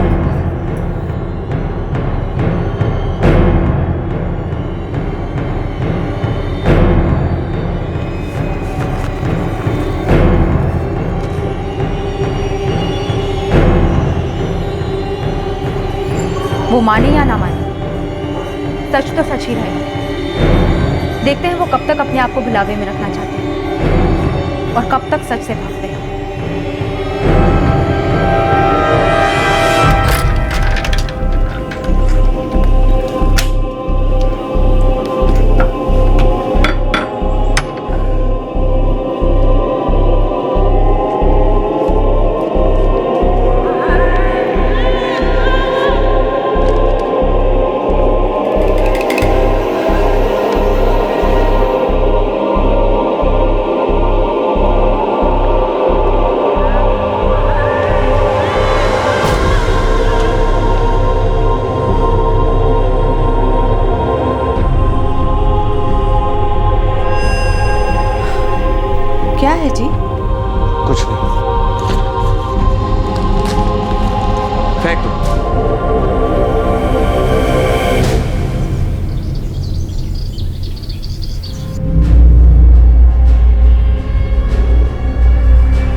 महेश्वर जी, हमारी तरफ से ओके है। अगर ऐसा है तो हमारी तरफ से भी ओके ही है, क्यों महेश्वर? जी भाई साहब। आपने जो कहा वो सब सर माथे पर, हम कोई कोर कसर नहीं छोड़ेंगे। वैसे भी एक ही तो बेटी है हमारी। विश्वनाथ जी, ये तो आपका बड़पन है। मुबारक हो। बहुत बहुत मुबारक हो, मुबारक हो।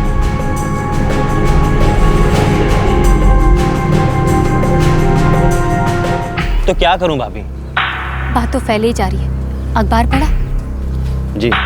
देखो गगन, गलत तो किया आपने। भाभी जो होना था सो हो गया, आप उसकी वकील क्यों बन रही हैं? वो बेचारी 1.5 साल की बच्ची के साथ अकेले कैसे रह रही होगी? 7 फेरे 7 कस्में सब भूल गए क्या? बेवकूफी थी मेरी। बेवकूफी आपकी थी और उसकी सजा वो भुगत रही है। तो आप क्या चाहती हैं? मैं उसको भी यहाँ ले आऊँ? भाभी सब खत्म हो गया है, क्यों गड़े मुर्दे उखाड़ रही हैं? बेवकूफ तो बनाया ना उसे बहकाया। आप एक कमजोर और डरपोक आदमी हो। बस भाभी, बहुत हो गया आपका प्रवचन। अब भूलिए मत कि आप इस घर का हिस्सा हैं।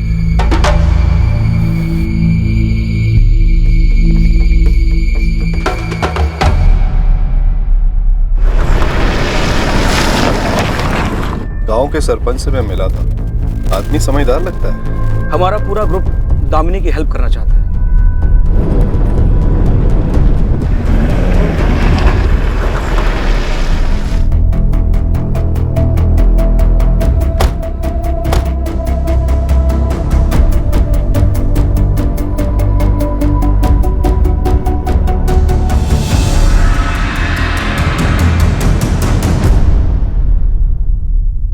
देखिए, मैं रामेश्वर और महेश्वर दोनों भाइयों को अच्छी तरह से जानता हूँ। गगन और वैशाली की शादी में भी गया था मैं। यही तो गलत हुआ है बद्रीनाथ जी।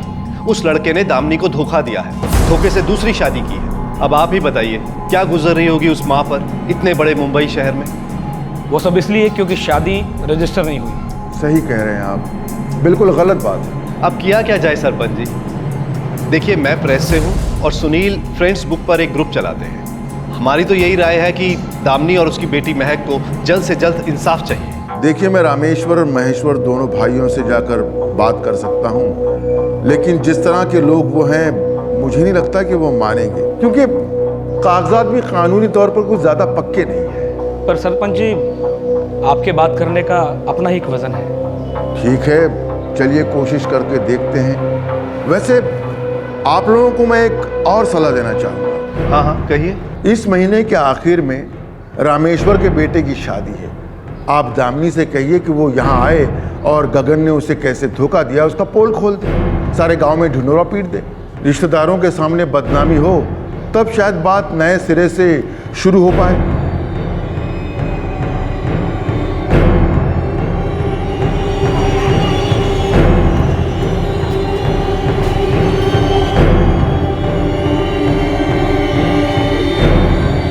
मुझे लगता है दामिनी को ना महक को साथ लेके जाना चाहिए। हाँ, ये बिल्कुल सही मौका होगा।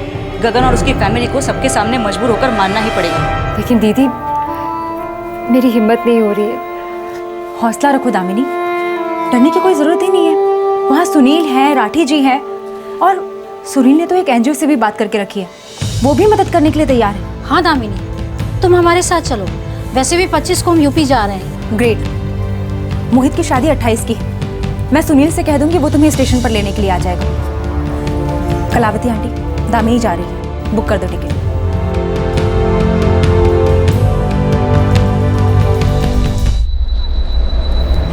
बद्रीनाथ जी, आप गांव वालों के सरपंच, फिर बाहर के लोगों का जिम्मा क्यों ले रहे हैं अपने सर पे? वो हम पे कीचड़ उछाल रहे हैं और आप हमें ही पाठ पढ़ा रहे हैं। देखिए, पाठ पढ़ाने वाली कोई बात नहीं है, कुछ तो गलत हुआ है ना। क्या गलत हुआ है? वो कोई शादी थोड़ी थी, वो तो बच्चों का बचपना था। बचपन में ही बेटी भी हो गई। अरे वो गगन की बेटी है। कौन जाने किसकी है। रामेश्वर जी, ऐसे सच को मत झुठलाइए। गगन, तुम क्यों नहीं बोलते? अब कोई बच्चे नहीं रहे, बाकायदा मर्द बन गए हो। सरपंच जी, नादानी थी, हो गई। और वैसे भी सारी गलती मेरी थोड़ी थी। बेटा, नादानी थी, गलती थी या बचपना था, जो भी था, लेकिन अब वो लड़की एक बच्ची की माँ है, तुम्हारी बच्ची की माँ। यूँ अपनी जिम्मेदारी से पल्ला मत झाड़ो, समझे? देखिए सरपंच जी, ये कोई गांव के तालाब, सड़क या बिजली पानी का मुद्दा नहीं है। ये हमारा व्यक्तिगत मामला है और आप अपनी हद में रहें तो बड़ी मेहरबानी होगी। ठीक है, मैं अपनी हद में रहूंगा। मैं आपसे समझदारी की उम्मीद रख के आया था, लेकिन आप कुछ समझने को राजी नहीं। ठीक है रामेश्वर जी, वो आपके बेटे की शादी में आएगी। जो कीचड़ उछलेगा तब शायद अकल ठिकाने आ जाएगी। चलो।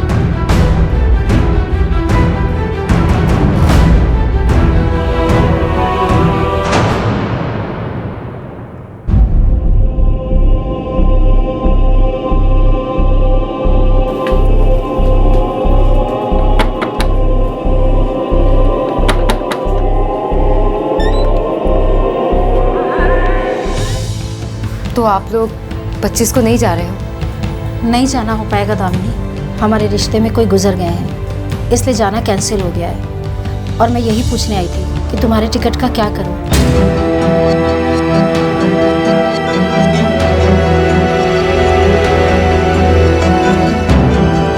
डर मत लग, वहाँ सुनील, राठी जी सब तो हैं। वहाँ तुझे बिल्कुल भी अकेला नहीं लगेगा, चिंता मत कर।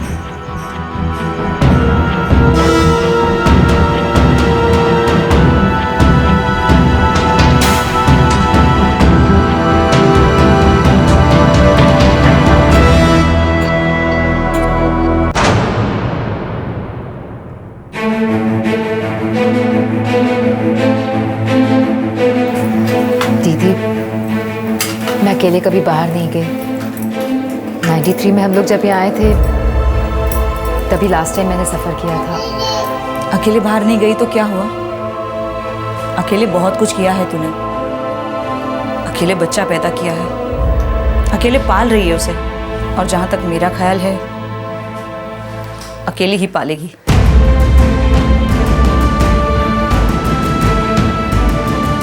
बस उस आदमी को उसकी जिम्मेदारी याद करानी है। यही है संघर्ष तेरा।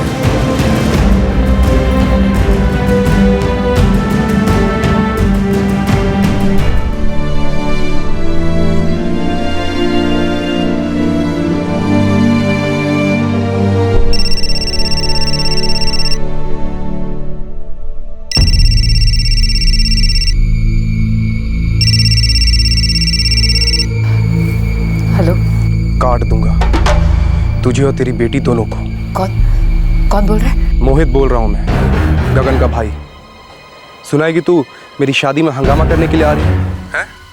देख, गगन ने तेरे साथ क्या किया क्या नहीं किया, इससे मेरा कोई लेना देना नहीं है। और ये जिनकी भी शय पे तो इतना उछल रही है ना, नहीं डरता मैं किसी से। बोल देना जाके उनको। लेकिन अगर तू यहाँ पे आई तो तेरी वापसी की टिकट बेकार जाएगी। Hello hello.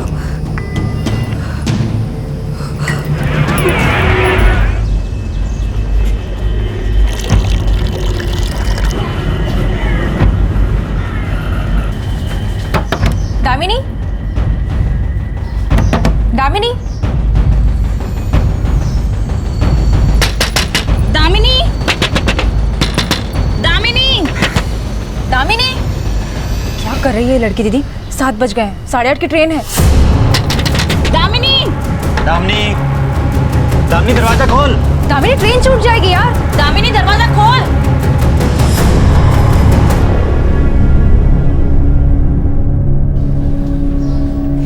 क्या हुआ? जाना नहीं है क्या?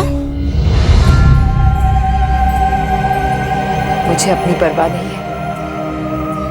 मैं किसी भी हद तक जा सकती हूँ, पर जैसी महक का ख्याल आता है मैं घबरा जाती हूँ। मैं महक की जिंदगी खतरे में नहीं डाल सकती। अभी उसकी पूरी जिंदगी पड़ी है। दामिनी, राठी जी, सुनील, उसका पूरा ग्रुप सब तुम्हें लेने आएंगे, और वो गगन और मोहित तुम्हारा कुछ नहीं बिगाड़ सकते। मैंने अपनी इन आंखों से भरी भीड़ में मार काट होते हुए देखा। अपनी जान बचाती पागलों की तरह छिपती फिरी। मैं कुछ भी करने को तैयार हूँ, लेकिन मैं महक की जिंदगी खतरे में नहीं डाल सकती। ये धमकी झूठी हो सकती है, लेकिन अगर किसी ने चाकू निकाल लिया और महक को चोट लग गई तो मैं क्या करूंगी? किसके लिए जीऊंगी मैं? किसके लिए लड़ूंगी? क्या मतलब रह जाएगा मेरी इस लड़ाई का?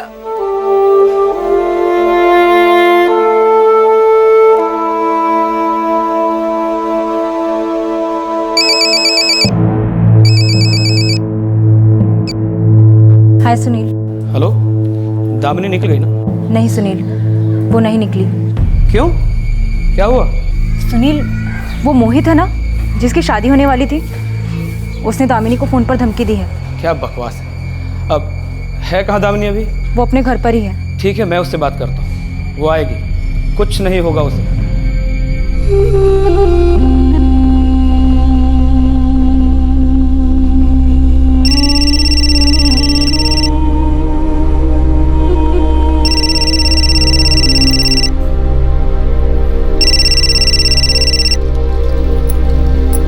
मुझे माफ कर दीजिए सुनील जी।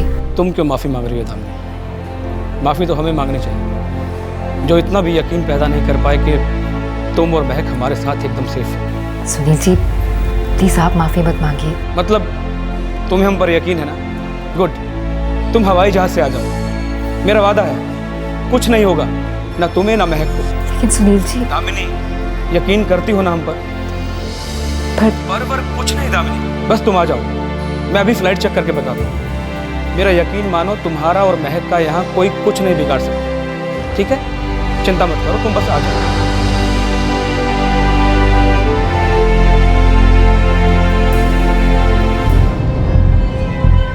कल सुबह की फ्लाइट है, 15,000 टिकट। नहीं दीदी, ये बहुत ज़्यादा है। कल 26 है, शादी 28 की है। तुम देर से देर वहां पर 27 को पहुंचोगी तो भी चलेगा। हाँ भैया, 27 की टिकट देखिए। एक मिनट। 11,500 का है, चलेगा? 7,000 तो है, 4,500 कम पड़ रहे हैं।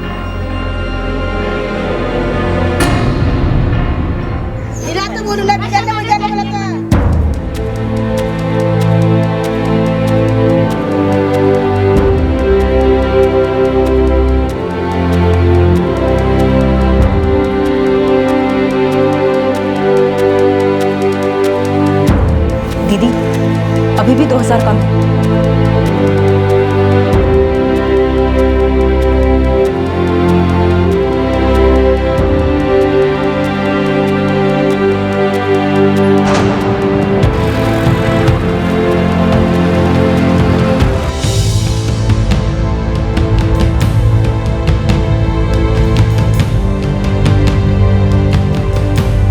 अरे टेंशन मत ले यार, एयर होस्टेस से पूछ लेना कि सीट बेल्ट कैसे बांधते हैं। और फिर तेरे साथ तू महक है, सब तेरे आसपास मंडराती रहेंगी। और कोई भी टेंशन हो ना तो ऊपर एक बटन होता है, उससे दबा लेना, या किसी से ही पूछ लेना। देखना, पहली बार सफर कर रही हूँ और वो भी सीधा हवाई जहाज में। अरे डर मत तू, हवाई जहाज तूने थोड़ी ना उड़ाना है, उसके लिए पायलट रहेगा वहाँ पे।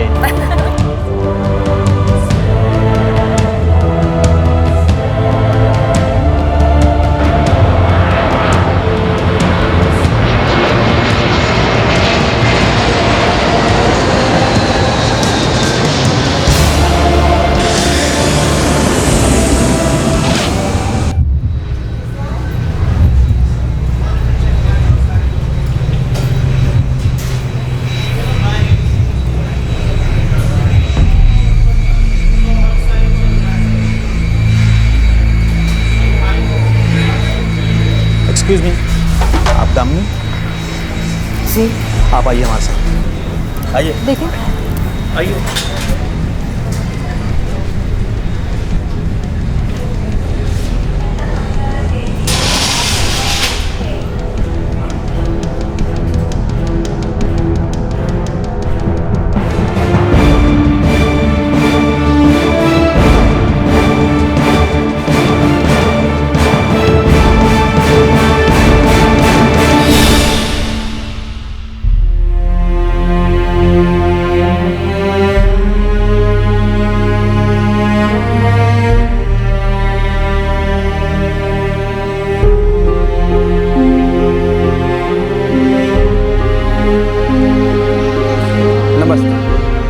मैं सुनील वर्मा, आप राठी जी। नमस्कार। और आप शर्मिला जी। नमस्ते। चलो दामिनी, तुम्हारे ससुराल चलते हैं। चलो।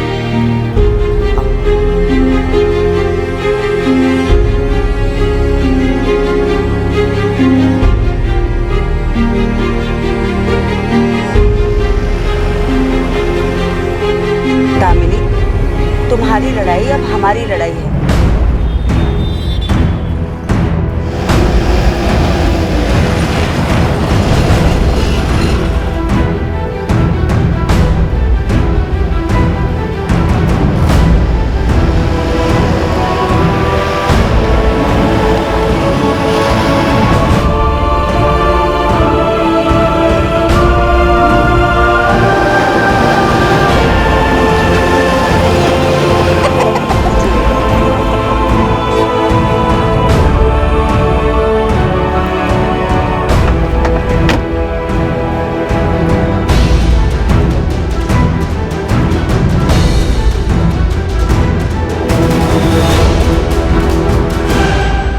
दामिनी, आप सरपंच बद्रीनाथ जी हैं। सारा गांव तुम्हारे साथ है दामिनी, तुम्हें तुम्हारा हक जरूर मिलेगा। दामिनी, हम तुम्हारे साथ हैं।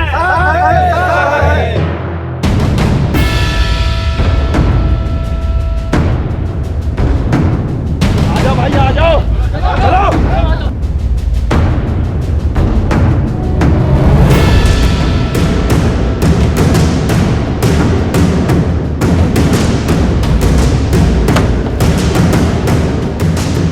लगता है ये सारे घर छोड़कर भाग गए। कोई बात नहीं, हम लोग रामेश्वर जी के घर जा रहे हैं। चलो।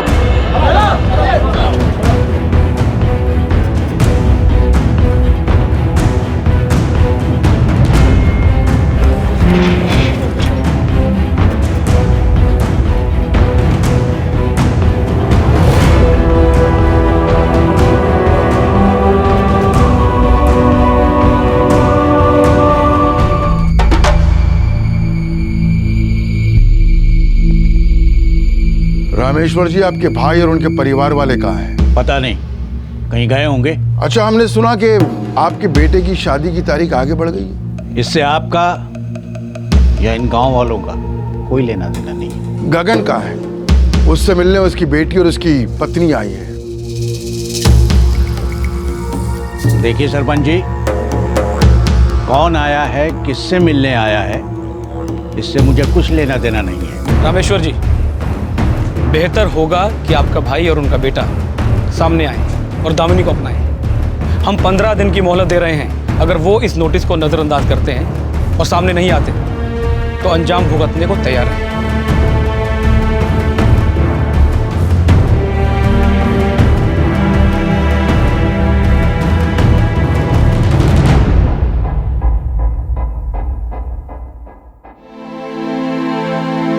सरपंच जी, हमारे एनजीओ के ऑफिस में एक अच्छी सी जगह है जहां दामिनी और महक आराम से रुक सकते हैं और हम इनका पूरा ख्याल भी रखेंगे। और हाँ, मैं मजिस्ट्रेट के सामने पिटीशन भी दायर करूंगी। यूपी के टॉप लॉयर्स हमारे दोस्त हैं। दामिनी का केस अब वही लड़ेंगे और इस केस पर जितना भी खर्चा आएगा उसके लिए फंड रेज मैं करूंगा। नहीं, उसकी जरूरत नहीं पड़ेगी। इसके लिए वो एक पैसा भी नहीं देगा। देखिए, मेरे ख्याल में हमें 15 दिन और इंतजार कर लेना चाहिए। उसके बाद भी अगर गगन और उसके परिवार वाले नहीं आते तो फिर आप लोग जैसे ठीक समझे वैसे करें। अगले महीने में इस जिले के सभी गांवों की महापंचायत बुलाने वाला हूं। उसमें हम लोग गगन, उसके परिवार और उसके सारे रिश्तेदारों का बहिष्कार करेंगे। हुक्का पानी बंद करवा देंगे। हो सकता है सामाजिक दबाव के कारण वो लोग अपनी जिम्मेदारी समझें। दामिनी, चिंता मत करो। जब तक तुम्हें इंसाफ नहीं मिल जाता, हम ये लड़ाई लड़ते रहेंगे।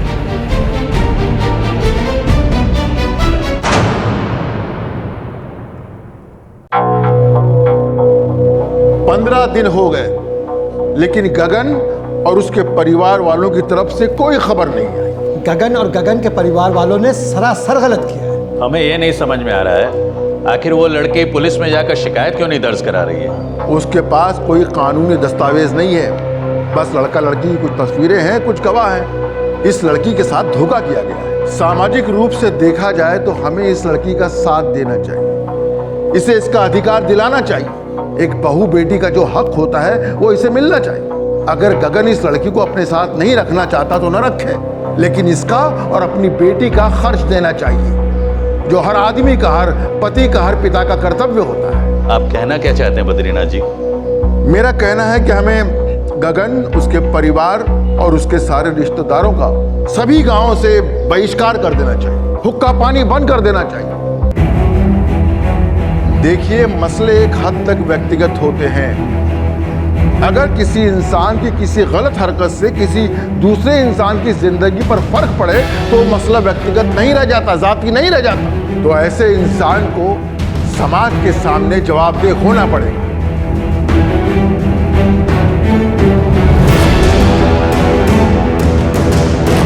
हमारी सहमति आपके साथ है। हम सब आपके साथ है। अरे हमें मंजूर है। हमें भी ठीक लगता है। हम सब आपके साथ है।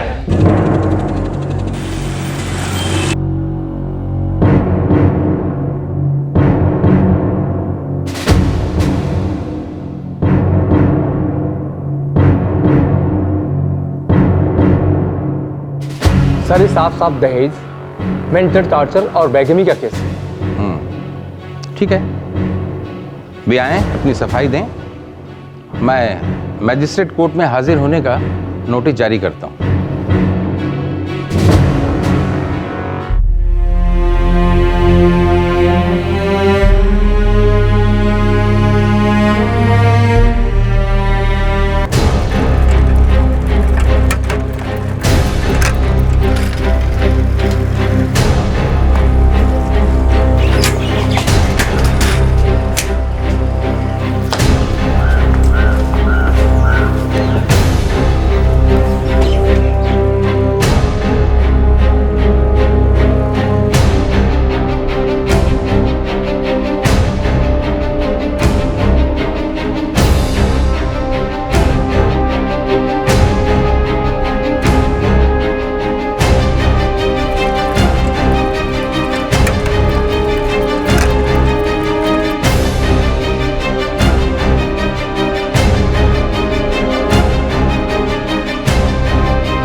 तीन नोटिस आ चुके, अब क्या करेंगे हम? पता नहीं।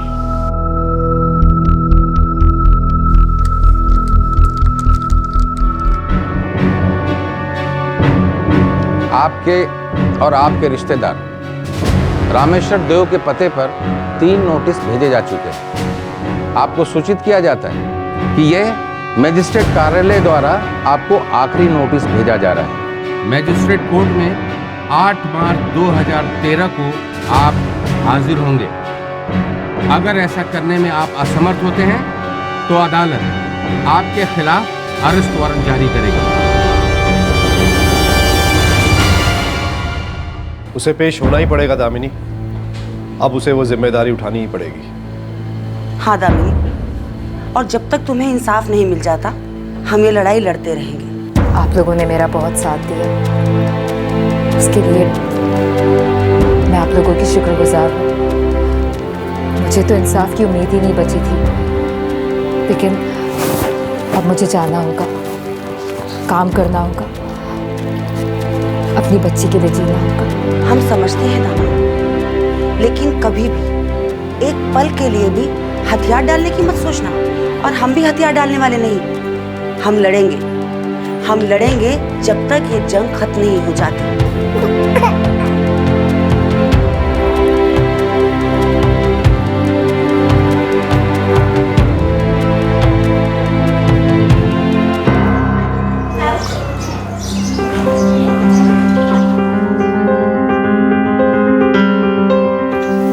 ऐसे दुम दबाकर भागे हैं, पता नहीं किस बिल में जाके छुपे हैं।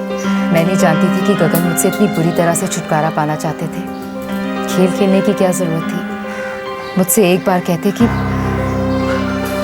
उनके दिल में मेरे लिए प्यार खत्म हो गया है, मैं उन्हें जाने देती।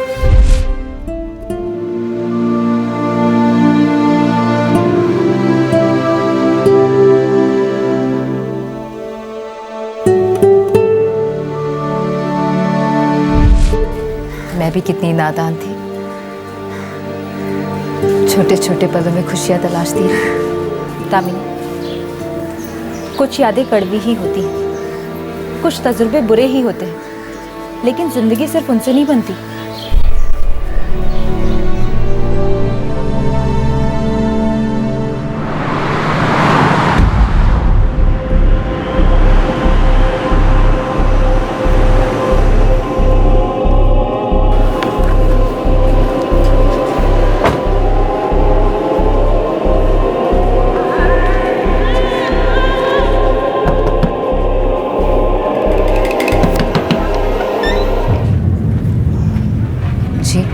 नमस्ते।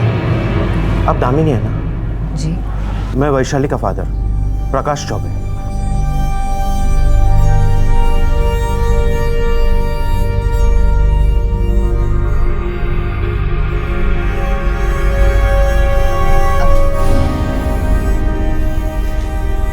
बेटी, मुझे माफ करना, मैंने फोन पे तुमसे ठीक से बात नहीं की थी।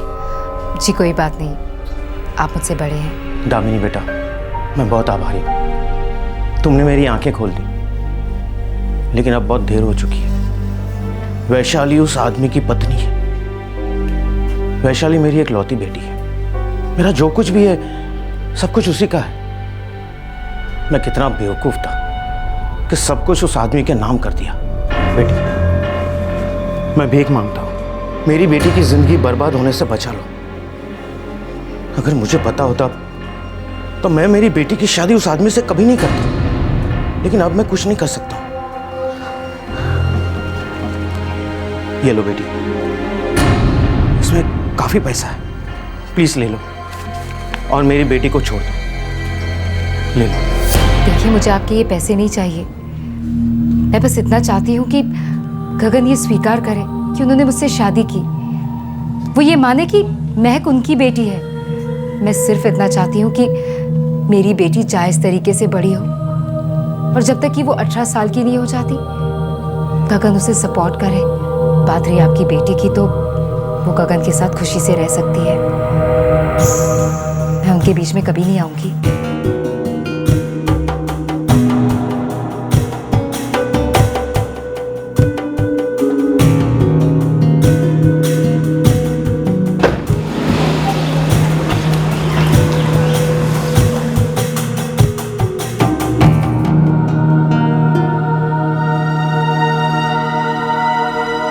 दामिनी की जंग अभी जारी है। इस केस की सुनवाई 8 मार्च 2013 को मुकर्रर की गई थी और उस दिन गगन को कोर्ट में हाजिर होना था, लेकिन उस दिन भी गगन या उसके परिवार से कोई कोर्ट के सामने पेश नहीं हुआ। कोर्ट में अगली सुनवाई 9 अप्रैल 2013 को होगी, और अगर उस दिन भी गगन कोर्ट के सामने पेश नहीं हुआ तो इस केस में कोर्ट को मजबूरन एक तरफा डिसीजन लेना होगा, जो कि दामिनी के हित में होगा। दामिनी ने कोर्ट में गगन की तरफ से मेंटेनेंस दिए जाने की अपील की है, जिसमें दामिनी के लिए जिंदगी भर का मेंटेनेंस और बेटी महक के लिए उसके पालन पोषण का खर्चा शामिल है, जब तक कि महक की शादी नहीं हो जाती। दामिनी के नाम पर एक घर दिए जाने की मांग भी रखी गई है। कोर्ट गगन और उसके परिवार की आर्थिक स्थिति की जांच करेगा और उसके अनुरूप मेंटेनेंस की रकम तय की जाएगी। एक सोशल नेटवर्किंग साइट, मीडिया, गांव की पंचायत और सरकारी तंत्र धीरे धीरे ही सही, लेकिन ये सब मजबूती से दामिनी की मदद के लिए आगे आए। दामिनी, जिसे बरगला के एक आदमी ने शादी की